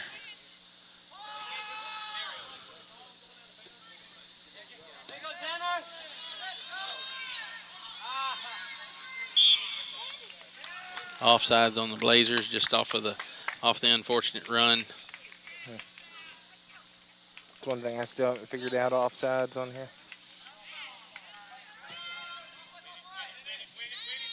Offsides is one of those peculiar rules. It only happens in soccer, and if it happened on any other sporting event, everybody would be desperately mad because basically the reason for it is you are seemingly taking advantage of an open field, and they're trying to keep you in line with what's going on. I don't know where the rule came from, but it's unfortunate sometimes. The ball's kicked hard, picked up midfield by Nichols. He boots it over and tosses it towards the far side, but we didn't pick it up. Got some heavy feet right now. Ball kicked from number 24 in Forsyth, goes off the backside of his leg on the outside. Now we get a substitution in. Number 5 for the Blazers comes in. They got a throw in on this side where we're at on the far end. Ball gets tossed in. Jin Hong and them doing some defending. Going to be met by Darnell on the far side. Blocked and stopped. Taking control and pushing it down the field. And Caldwell County taking good advantage of the control at this moment. Ball tapped out by the Blazers. Lost the control by Forsyth. Ball tossed in by Forsyth over to Frisch. Frisch is at midfield. Going to take a good toss towards the middle, looking towards and looking for. And he missed it by that much. Had a good opportunity. Got it off the top of the toe instead of getting underneath it, and the end result was it went to the far side instead of hooking in. Becky Schultz on a fast run. Good look, good toss, but just didn't execute it just quite right. Jin Hong coming up to defend. Very strong player this year. He came on with us last year. He's the only one so far this year that has scored. So maybe he can make something happen down here. Ball's going in. I don't know why they thought. I don't know why UHA thought that was about to be their ball, but. Well, any advantage you can get. Right. Unfortunate. I don't think he realized he was so little close. Control, and we're going to get a yellow card on Frisch.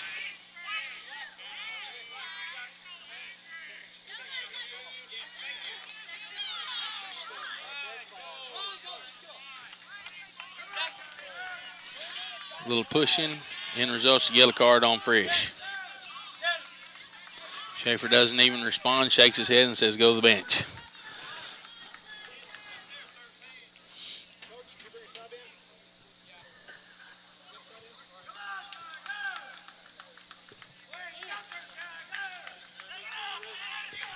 We're just about the 2-minute mark. Got to stop the clock somehow, but I don't remember how you do it. Yeah.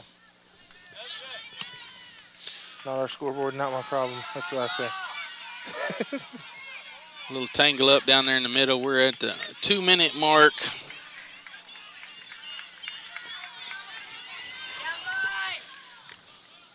If I could reach it, I'd turn it off. I'm going to say it's the red button. Theoretically. If you do that with your toe, I'm going to be so impressed.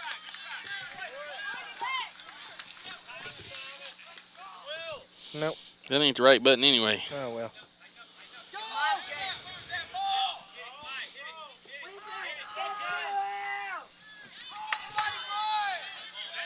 I can't get her stopped. We're under 2. We're 0-0.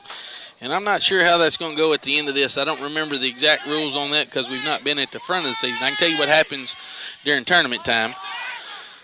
We're pressed for time, and again, I say the first one to get a ball in the goal is going to be the winner tonight. Kind of looked like that from the very beginning.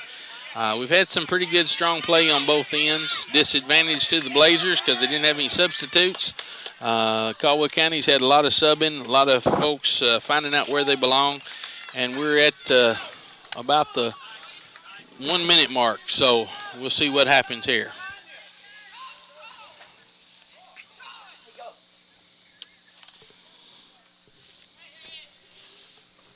Schaefer just got the official clock stopped.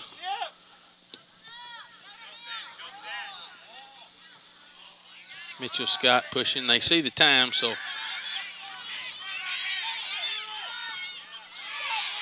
again, the unfortunate part is you don't want anybody hurt in the mix of this, but there's a want to right now. We'll see what happens.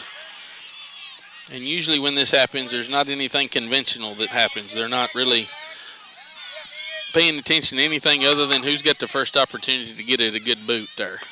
Some of them dragging tail a little bit in the mix of it. Booted down. Schultz going to pick it up, walking it down towards the middle, looking for a crossover, boots it in there, and it's headed back out. Schaefer and Jinhong were there for the opportunity.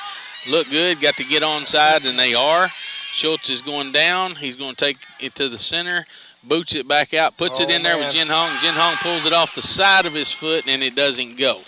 Real close, first real good opportunity in about 3 or 4 minutes. And here we go. We're going to get a corner kick. Mitchell's going to come over. Mitchell Scott's going to come over to that. We're moving Nichols up again. The movement and strong people. We've got Ken Salvin coming up. We got Henry in the back making guard. We're less than a minute away, and we'll see what happens. No pressure, here. Mitchell. Ball is booted. Head in the mix of it. We've got a ball kicked high. Headed, and it went up in the wrong way. Good foot, high foot on it. Unfortunate problem there. The ball's kicked in the high field, and it's going out towards the other side. Darnell defends the ball, picks it up, kicks it down the sideline, and it dribbles and goes out. We're going to have a throw in on the far side. Blazers have it. We're at 0-0 when the whistle goes off at this moment. Advantage is to them because they have control on our end. Ball goes out behind the net, and Schultz will pick the ball up, get ready to throw it in, or actually kick it in, go kick.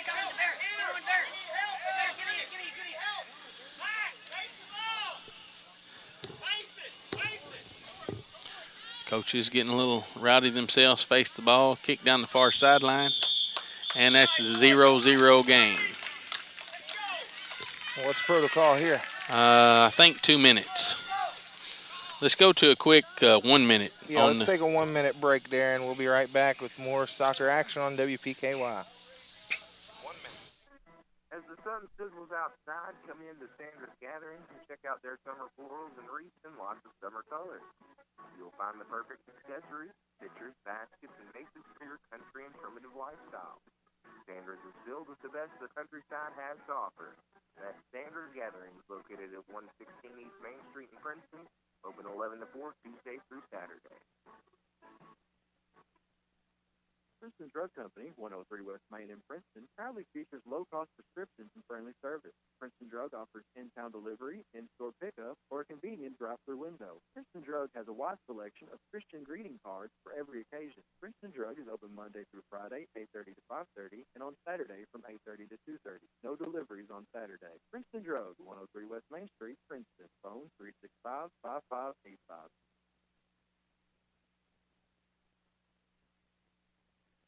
That. All right, we're back on PKY. All right, not 100% sure. I may get some info here.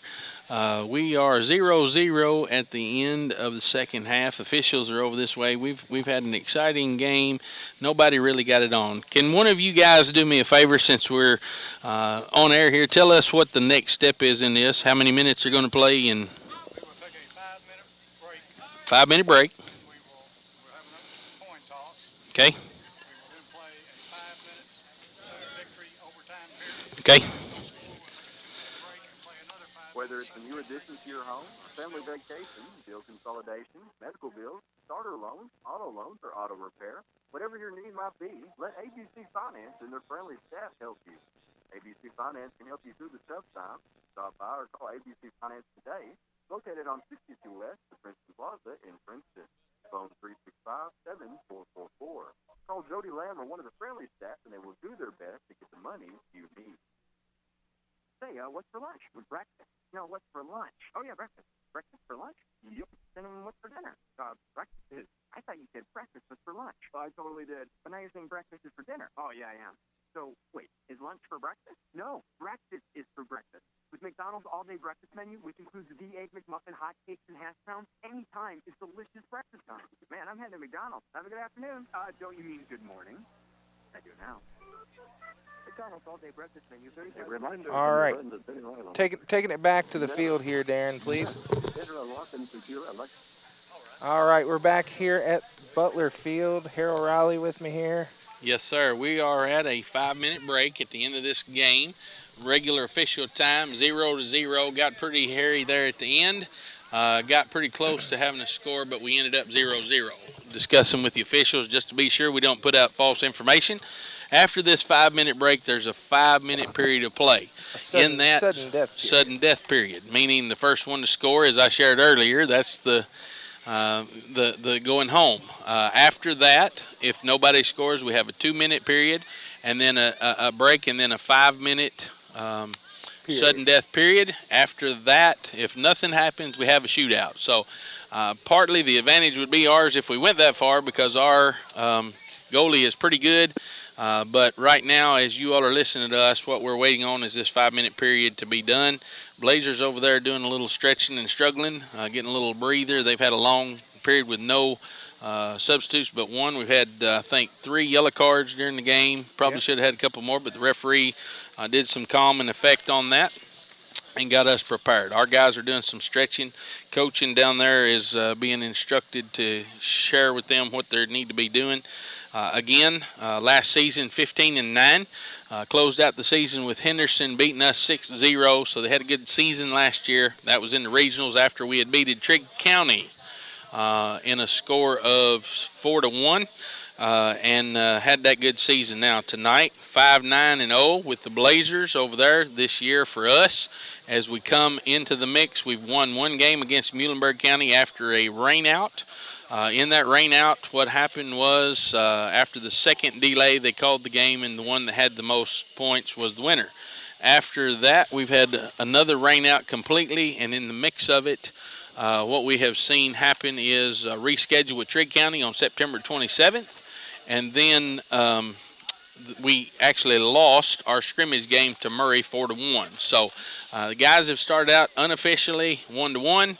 Officially 1-0, we're winning on the schedule. So stay tuned with us as we continue this process and be ready for Friday night football. Jordan, you might want to share with them what's going to happen Friday night, what time to tune in, and what they need to do to get online. Oh, yeah. Friday night game time, 7 o'clock, like it should be. I know last week we were on Saturday, 8 p.m. We're back to Friday night, 7 p.m. We'll go on the air at WPKY at 6 o'clock with the Coach Barnes pregame show. At 6:30, we go live to the field with Dennis Stevens and Bob Hayes for their on-site pregame show.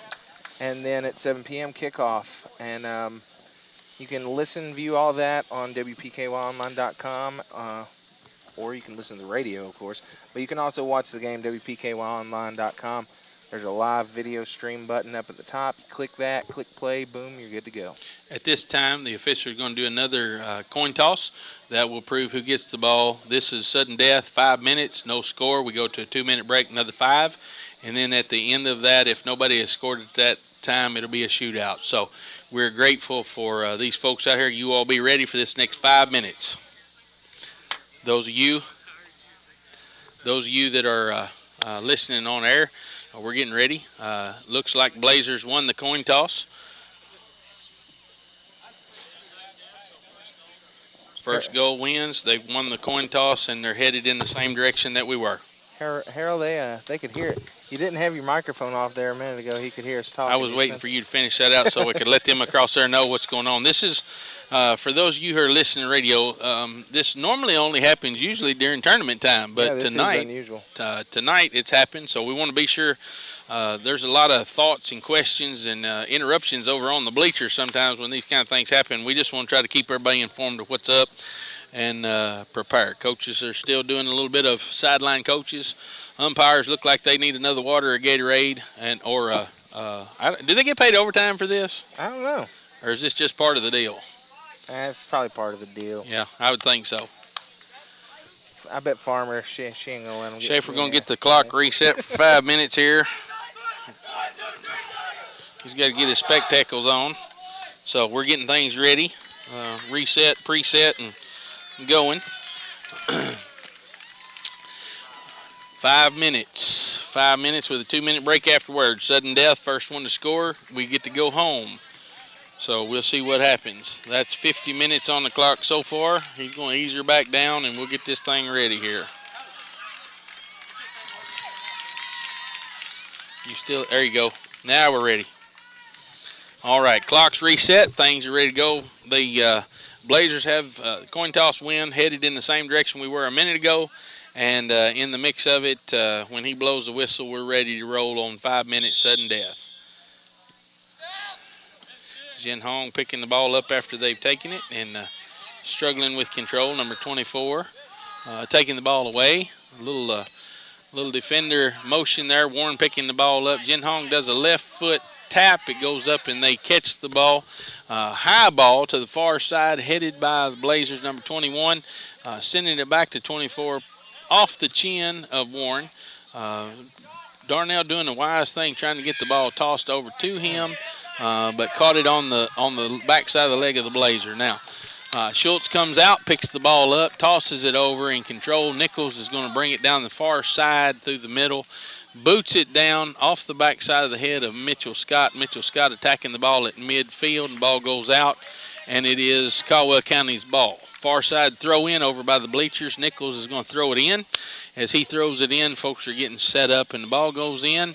Comes down to Beckett Schultz, and it bounces off of a Blazer and goes back out. So we have another throw in on the far side. Nichols is going to throw it in, and we're set with Jin Hong, Schaefer in the middle, and we have number 15, which is Darian Welburn, playing center right now, center back. So a little tie up there with Beckett Schultz. They know they don't want him to shoot, and Nichols is strong, pressing from the back all the way up front, ready to put that foot on it. We got some good shooters. They just got to get the opportunity.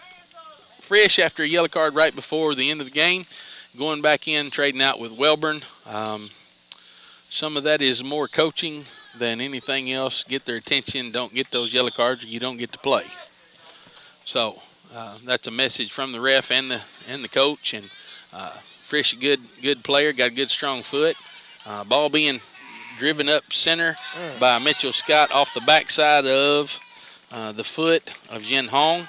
Just an unfortunate opportunity. We're 2 minutes in. Sudden death, first one to score wins. If we do not get a score in the next 5 minutes, then we do this all over again. Got a boot from Warren to the middle, over to the front line, and there's no Caldwell County Tigers down there to pick the ball up and head towards goal. Goalie going to kick the ball high, punt. It's going to be right down the middle. Going to drop right in the circle. Picked up by Nichols on the backside, taking his time to set it up and send it down the far side to Mitchell Scott. And Mitchell misses it by a step, and it goes out. Going to get thrown in by number 13, Blazers. He throws it down, comes in by Henry to pick up the ball and send it back down. And again, we're getting some good play, but we're not getting out. Ball goes out. Probably hit a cat or a dog or a car or something outside the stadium. I've always dreamed of it going over that wall, hitting a car windshield, and coming back over. Yep. Well, ball comes in, throw to Frisch, but another one gets in front of it with a header. Met in the middle with a whistle. It's unfortunate. Ken Salvin knocks number 4 down. Number 4 bumps number 4. Just an unfortunate situation there. Ball. Little 4x4. Yeah, little call there. He's going to get opportunity to set the ball and give it a kick. Folks are going to mark their men, and we're going to get this thing underway. We're at 3 minutes and 30 seconds in. Ball goes high down to the far corner. Off of the backside of the foot of their player. Rolls over. Schultz picks the ball up in the box. He's taking his time to set it. He punts it midway down. Drops it just outside the circle. Schaefer pulls a header, drops it back down and follows through. Number 11 takes it over to the side and kicks it out. Gives us opportunity for a throw-in. Schaefer moves quickly to the throw-in. Jin Hong's on his way. Get a little bump on the side. Schaefer taps the ball, and it goes down the far corner. They kick it out on a hop from Schaefer, preparing for what was happening. Going to get a throw in again. Got a short, quick jaunt to get this done. You're at under 45 seconds. 45 seconds in the 5. Not a lot of stoppage time in these overages. We're going to get a 2-minute break here if something doesn't happen in the next 30 seconds. So the ball's thrown in to Ken Sullivan.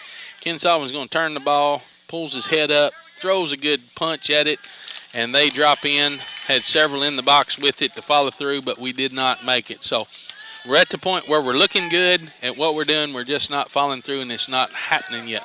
Ball gets a high punt down to the middle. Met up, and it goes out Warren side. Ball's thrown down. A little frustrated that the ball boy's not paying attention here in the last 30 seconds of the game. Ball's thrown in, headed by number 5, Blazer, down to the middle, met by Darnell, and there's 5 minutes. We are going to take a 2-minute break and come back for another 5-minute sudden death. 2-minute break with another 5-minute sudden death. Sudden death. Sudden death, it sounds really extreme for a soccer game. Well, when it's over, baby. I've never seen a death that wasn't sudden. Oh. Oftentimes, without being crass or smart, people say, how did folks die? And I promise you that every person that's ever died is because their heart quit. It's getting dark at this Caldwell County soccer game tonight. As we come and folks are listening, that's just a... We're going to talk about death. I'm going to give them a nice scenic scene.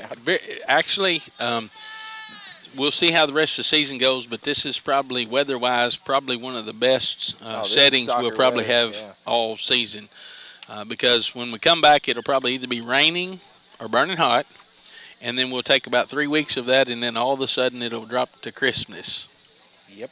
Which, for those of you who do not know myself or Jordan Dunn, that is not a bother whatsoever. Some people on the far side will have blankets and coffee and hot chocolate and stuff. And I switched to shorts. When I was going to say, more than likely, Jordan Dunn will have his shorts on. So the cool is not a problem, but it is a drastic shift. And when you hit that October time, sometimes it's a little miserable with the weather and all the rest of the stuff. Jen Hong doing a little stretching out there.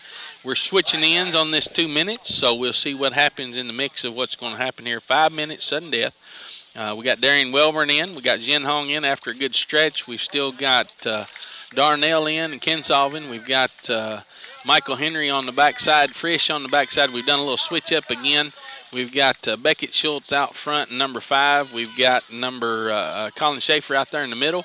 And we got Nichols, and they're doing a little conspiring. Frisch on the backside in midfield. And then on this side, Darian Wilburn. You know what's strange about Darian Wilburn? What's that? He's quiet. Oh, yeah. It's strange. Let it go. On the far side, did you see who that was? I can't see who pulled in on the other side there. Mitchell Scott's down there. Mitchell Scott. Okay. There was too many heads bobbing in the wind for me to figure out who it was. His shoes are the dead giveaway. I got you. I wasn't paying attention to that part. That and the headband. Yeah. I think he's just trying to be like me, honestly. Oh, well. Between that and Darren down at the radio station, I don't know what we'll do with 3 of y'all. Schaefer moving the ball across field, punches it to Darian Welburn. He does a good crossover. Nobody's there. Frisch is looking for the ball. We've got 2 offenders all the way up front. Number 8's kicking the ball high, picked up by Jin Hong. Challenged by number 24 and picked up at midfield, and they are still in control over on the line. Mitchell Scott steps to the ball, sends it downfield, and they pick it up at number 25, but Schaefer steps in at midfield, puts a boot on it, and puts it high. Frisch is going down, does a little high dribble and pushes it forward, still going down midfield. Crosses it over to the corner with Mitchell Scott. Mitchell Scott pulls it back up towards the corner, does another good left foot, and didn't get enough on it to get it up high enough.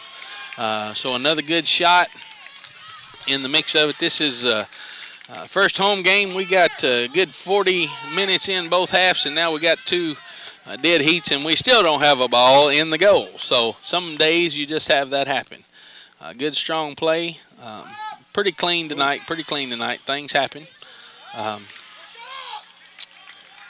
Nichols misses the ball on the far side. They get a throw in. Ball's thrown in by number 5 on their side high and drops it in. He picks it up off the shin, goes out, and now we have the ball again.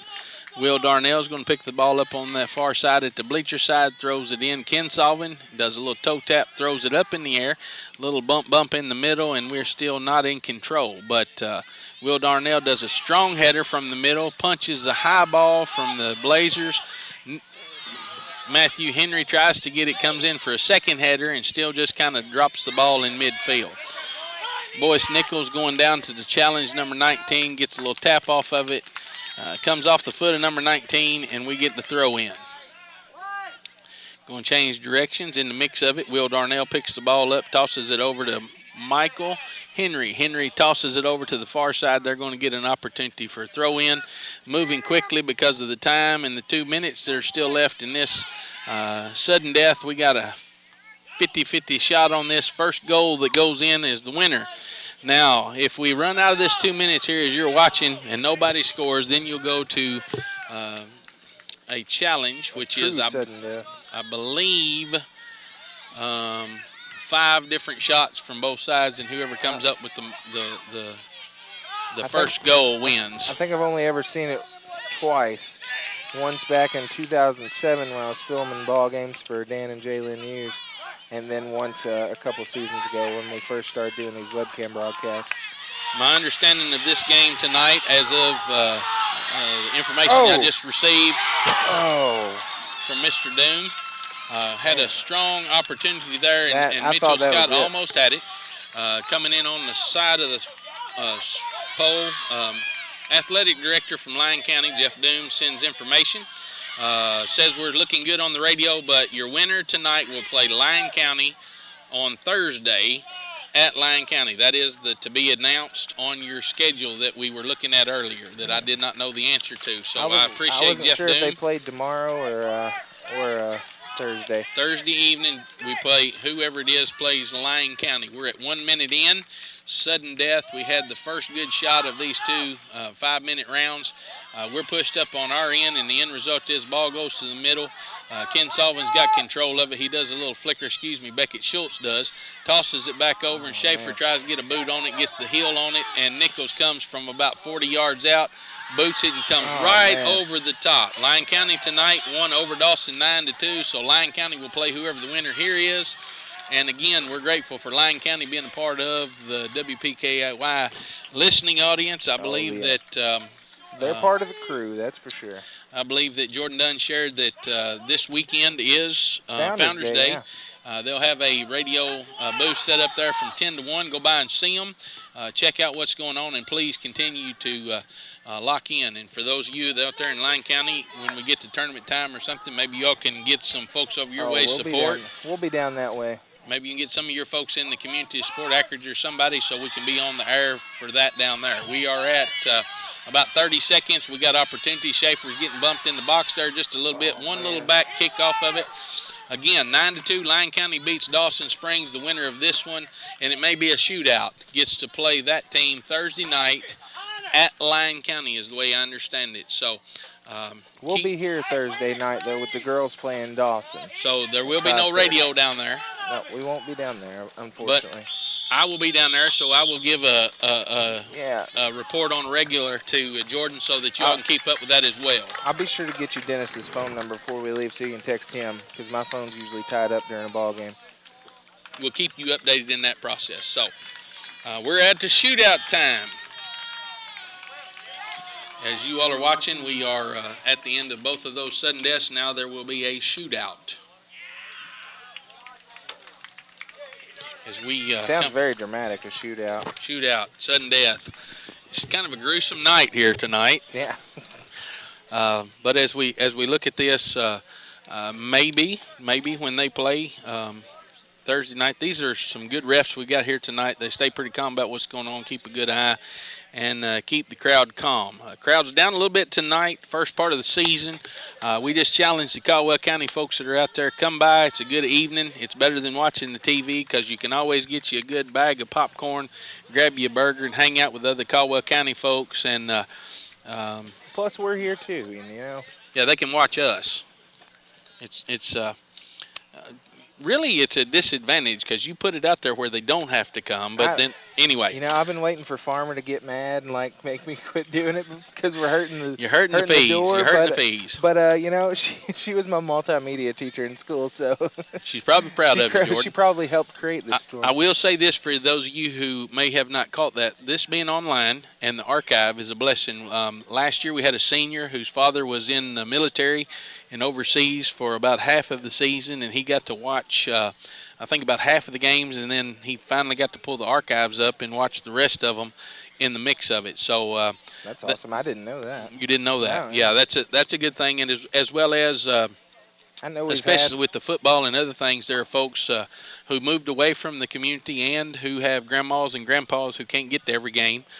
Maybe they live a little further out. They get to participate and see what's going on from time to time, and so. We are blessed to have WPKY in the community and the community supporting them through the businesses that you've heard about tonight and the folks who regularly underwrite these opportunities, as well as the staff and folks at WPKY who put in the energy and effort to do that. We're one of the few small communities that still have a radio station that's community driven, putting sports out there for them, and it's at a small fee to those who sponsor. So you think about it when we get to tournament time. As I said, if we end up down in Lyon County might want to sponsor, so you keep that in mind and encourage. Looks like the fans from the field are going to get down in viewing area. We're going to what I call the north end of the stadium, where the goal's at for a shootout. I'm not sure who gets to shoot first. I think with the coin toss, the Blazers will probably shoot first. I may be wrong about that, but we'll see. My understanding, as in days past, unless something has changed, we will see five shoot, and it'll either be a shootout where it's a goal for goal, or the first one to miss is the loser. I'm pretty sure they pick 5 from each team, alternate, and at the end of the moment, they are shifting ends of the field for some reason. It looks like we're going to the south end of the field. And here comes the referee. So I don't know what we're looking at here. We're shifting in the field, and he's getting the book out maybe.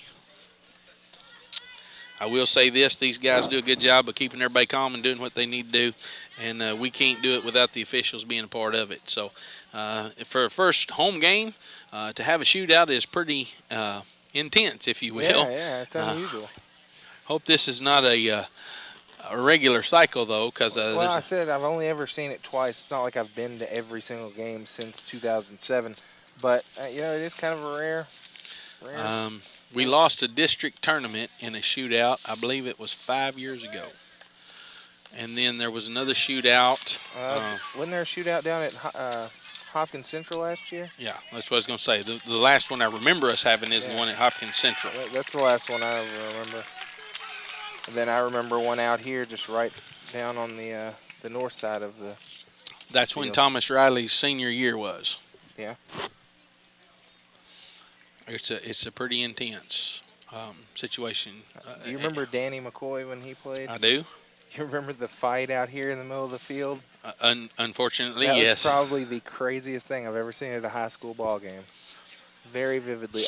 That came across my Facebook time hop the other day. It used to happen at the basketball games between Lyon County and Caldwell County on a regular basis. I remember a pretty crazy one. It wasn't as crazy as the soccer one, but I remember a crazy fight out there at the CAB building one time. For those of you who don't remember, there also used to be I guess a sparring match, if you call it that, at one of our local restaurants on a regular basis here in the Caldwell County area. It's just part of the culture that used to be. We have a whole lot more things to do and a whole lot more places to hang out. And if nothing else, there are folks out there. It says not when he played. We do have listeners in Lyon County. Oh, yeah. He said he's a lover, not a fighter. So we're glad to know that, Jeff Doom. Thank you for listening, and thank you for being the. And, you know, all of his kids, the past few years, all those kids have been good. I like going to Lyon County for ball games. Lyon County, and it does take a. I love going to a Lyon County basketball game. I'm not even really much of a basketball fan, but I enjoy a good old-fashioned Lyon County ball game. Lyon County is famous for their basketball. And their soccer. They have good soccer good Mr. soccer teams as well. Yes, sir. Mr. Doom's wife actually was on a tournament-winning team, and that was back in the day when I was a high schooler. And so, in a small town where we live, athletics is important in keeping kids focused and some things happen. Now we're getting prepared for shootout. The Tank Schultz is in the box getting ready for this shootout. Unfortunately, the stress comes high on the goalies during this. Yeah, no pressure, right? They feel the weight of the rest of the team and the game on them. It's really not fair, but it is a reality. We're grateful. We've seen at the beginning of this game, a team gather together to pray, and we have also seen the goalie give a nod and a quick prayer and recognition to the Lord in what's going on as we prepare to start this right now. So, stadium a little quiet. Again, when you get to these shootouts, it's a little intense, and looks like the fan base from Caldwell County is gathered up on the line so they can see what's going on. There are some restrictions in that, but again, these referees do a good job keeping people in order. It's going to be the Blazers shooting first. Number 8 will shoot against Schultz, and we will see what takes place here. A lot of instruction and read on the part of the goalie in this. He has to kind of get, be able to know where.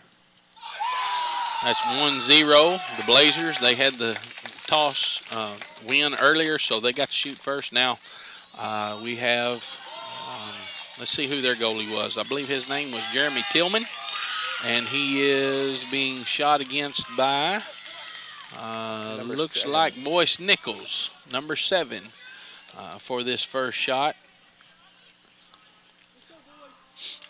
A little encouragement from the team over here on the sideline. Sets the ball. He will step back, and again, quite a bit of pressure on the goalie, but at the same token, with a shootout, quite a bit of pressure on the shooter. And it's 1-1. Boyce does a little fake with his head, drops in the top corner, and the goalie shifts to one side, and the ball goes right beside him. So we're at number 4 is going to shoot for the second one. That is Taylor Daniel from University Heights. Schultz getting a little bounce there. I'm not sure what actually exactly happens if we get to 5-5. I don't know if we toss a coin again or I don't know. Do a track meet or another shootout. Play football or what. I'm glad to see the ball can't go through the goal, though. I'll just say that as long as we've been here, we actually had 2 go in the goal. If it ends up 5-5, we have a boxing match in the circle. Oh man! Little split kick. He had his head and his heart on it, but he didn't get it. Referee's pulling people off the field. Nothing really wrong with what's going on. Everybody's kind of calm, but now we're at 2-0. Got to that part of the book. Well, while we were waiting, he finally got to that part of the rules. Like, but anyway, everybody get off. Mitchell Scott's coming up to the line, going to set the ball. He is number 9. He is a junior, and it's my wife's first cousin's son. All right. Set the ball, and he's going to take a few steps back and prepare. I'm going to make him work with my son, make him good at soccer. Faked his head, and he just does a backflip in the middle of the field. Okay. We mentioned that a minute ago. He took a roll and tumble. I don't know if he, needs to go for gymnastics or for soccer. Now we're at the 3rd shooter for the Blazers, number 21. Number 21 is Jackson McKinney, a senior. Plays forward. This is their 3rd shot. We are 2-2. The heat is on, if you will. Fans from the Blazers all standing. This juncture, Caldwell County is pretty. So we're 3-2.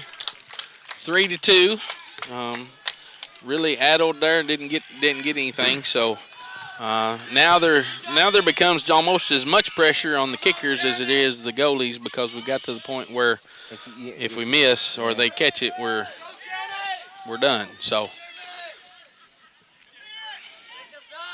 This is one of those sections where it definitely makes a difference on the way you practice and the way you handle this. Mr. Frisch. Mr. Frisch is going to shoot this third one for Caldwell County. Ryan Frisch, number 6. Shoots it straight on and he is blocked. Shoots it straight on and he is blocked. Still have two more. So this puts an added pressure on Schultz. The reality is we're at 3-2. One of these has to get blocked. One of them has to get blocked.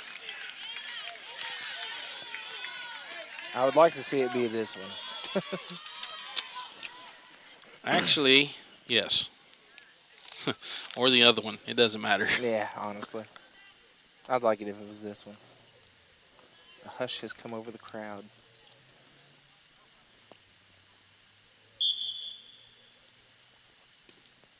Yeah. And it is blocked. It is blocked. It is. Did a little head fake, went straight in, and Schultz read him.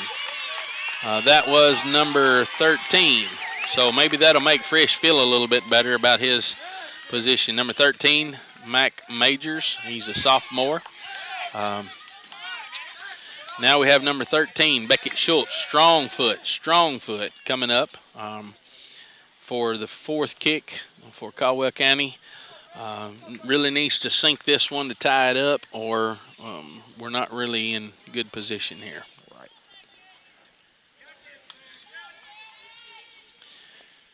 Still at a disadvantage, but it's still a positive if he can put this in the hole. Yeah, if this one sinks, then it's a tie game. Oh! And he fake moved to the left with his front foot and then shot it to the top corner. Got a good read on that. 3-3. This is their last kicker. This is number 24. He was the feisty fella that's been out here all night, moving and going. Tanner Thomas. He is a freshman, so they're going to see some good stuff out of him. He's got a lot of speed in him and got a lot of foot skills. So if this doesn't sink, we still have to sink our last shot. We still have to sink our last shot. Now, if this does sink, we still have the opportunity to sink our last shot. And I don't know what that means when that's over. We'll find out when that road comes. Our last kicker is going to be, it looks like, Will Darnell. Okay. So it's 4-3. Yep, Blazers just Schultz sunk that shot. was just taking off balance there.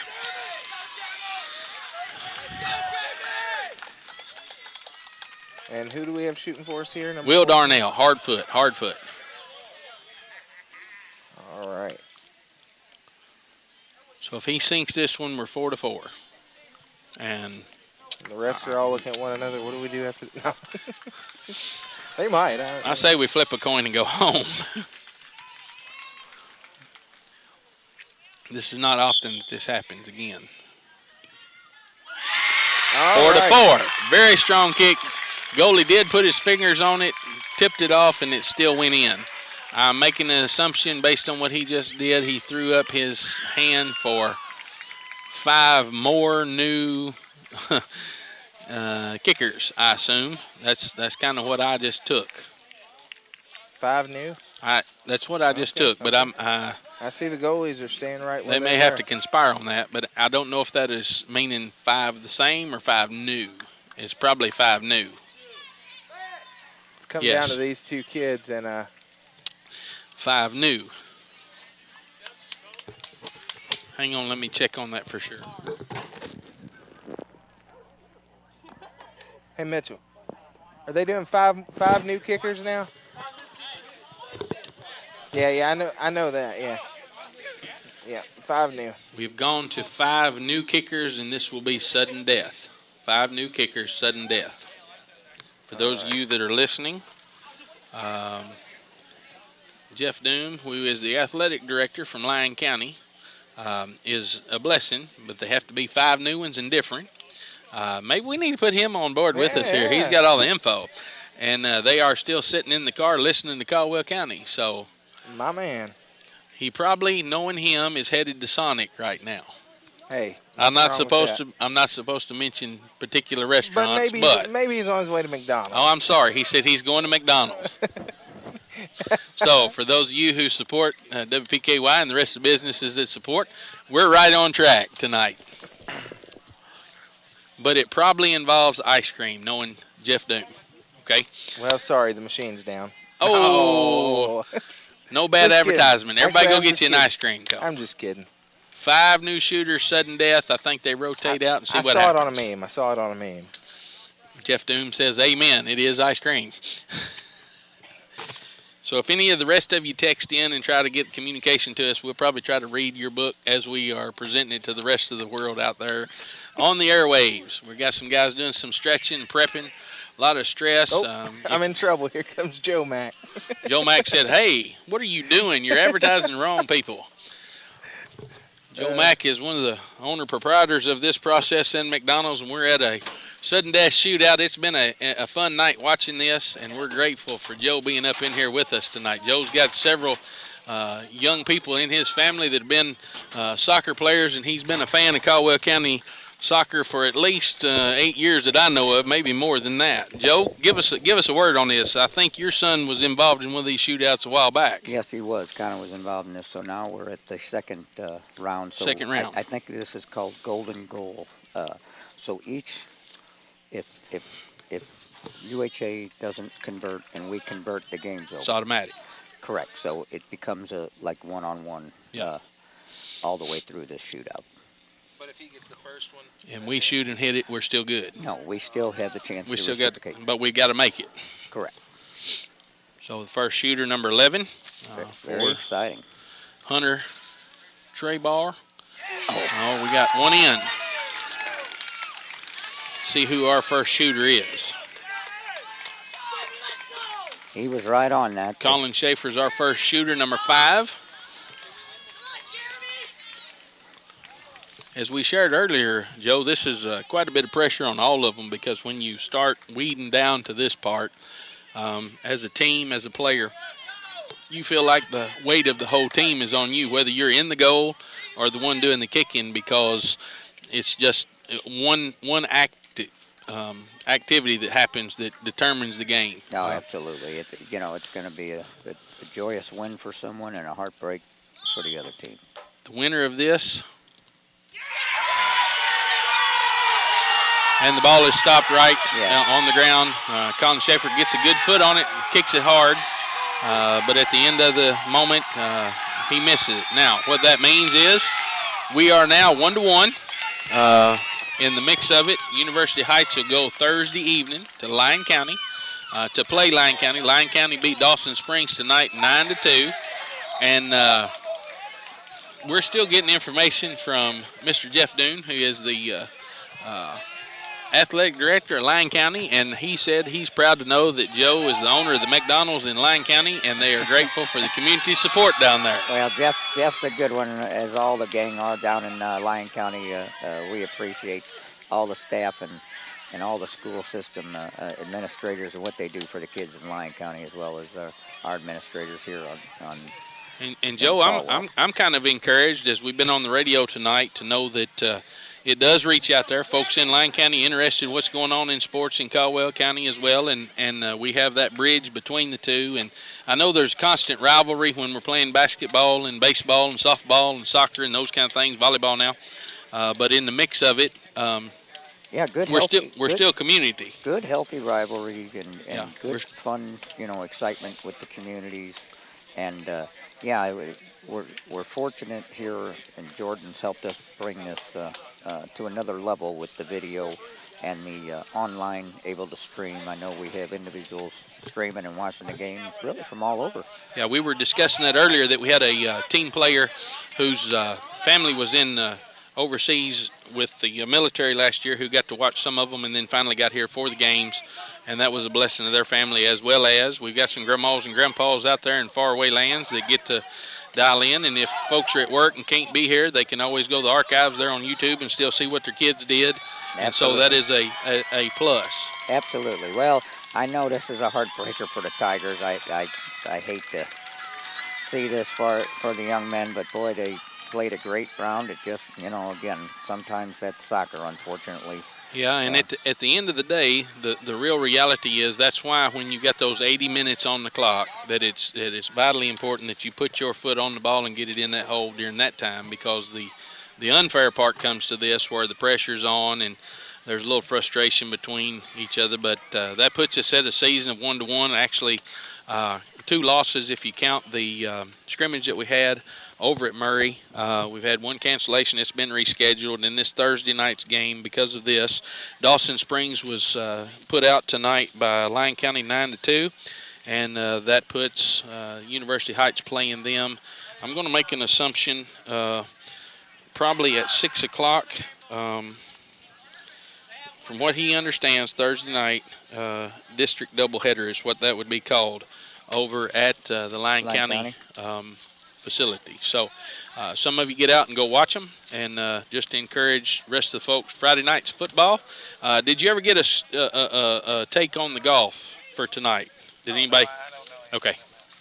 Won't know till tomorrow. All right. Jordan, you got anything else they need to know, or are you going to sign out with some other info? Just remember, as we come each time for the home games that we'll be over here, we're going to be keeping up with the stats and other things. I don't know what the stats for University Heights for the first part of the year is, but they win tonight over Caldwell County in the Golden shootout here by 1, and that's unfortunate.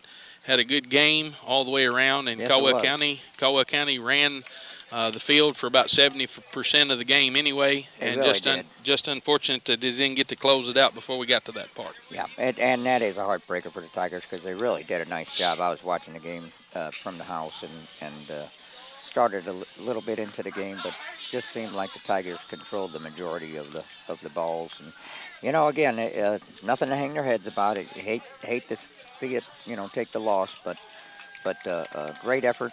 They're going to certainly rebound and continue on and have a great season, I believe. For those of us participating in WPKY and encouraging you to connect online and click on Facebook, we're grateful for your participation in watching and listening tonight, and hope that you are participating with us in other sporting events. Be sure you get to the pregame show Friday night for the football game online. And thank you for supporting, and we thank all those businesses who've been a part of underwriting that tonight. Thank you all. And Brother Harold, thank you. You do a great job. I was laughing. Thanks, sir. Well, we try to between you and Jordan, we try to keep it a little bit light. Yeah, no, I enjoyed your broadcast this evening. It's my first opportunity to listen in this year so far. So great job. And again, you summed it up phenomenal. Thank you to all the sponsors that are making this possible. It's fun. This is neat. It's a good thing. It really is. Well, I'm going to take off. I got to take the girls just came back from their game, so I got to take a few What's the home. results on that one? Unfortunately, we were on the wrong end of that contest also. I believe it was, well, I don't want to say. I can't I don't remember, know but for a fact. So I'd hate to give the wrong just had a rough part in the first part of the season for the girls, but they are coming together. Yep. You come out and watch them here at this field at the Butler. Keep up with the schedule and be a part of what we're doing. All right. You all have a good evening. Yes, sir. Thank you. And we're going to send it back downtown. You all have a good night and enjoy the rest of the evening.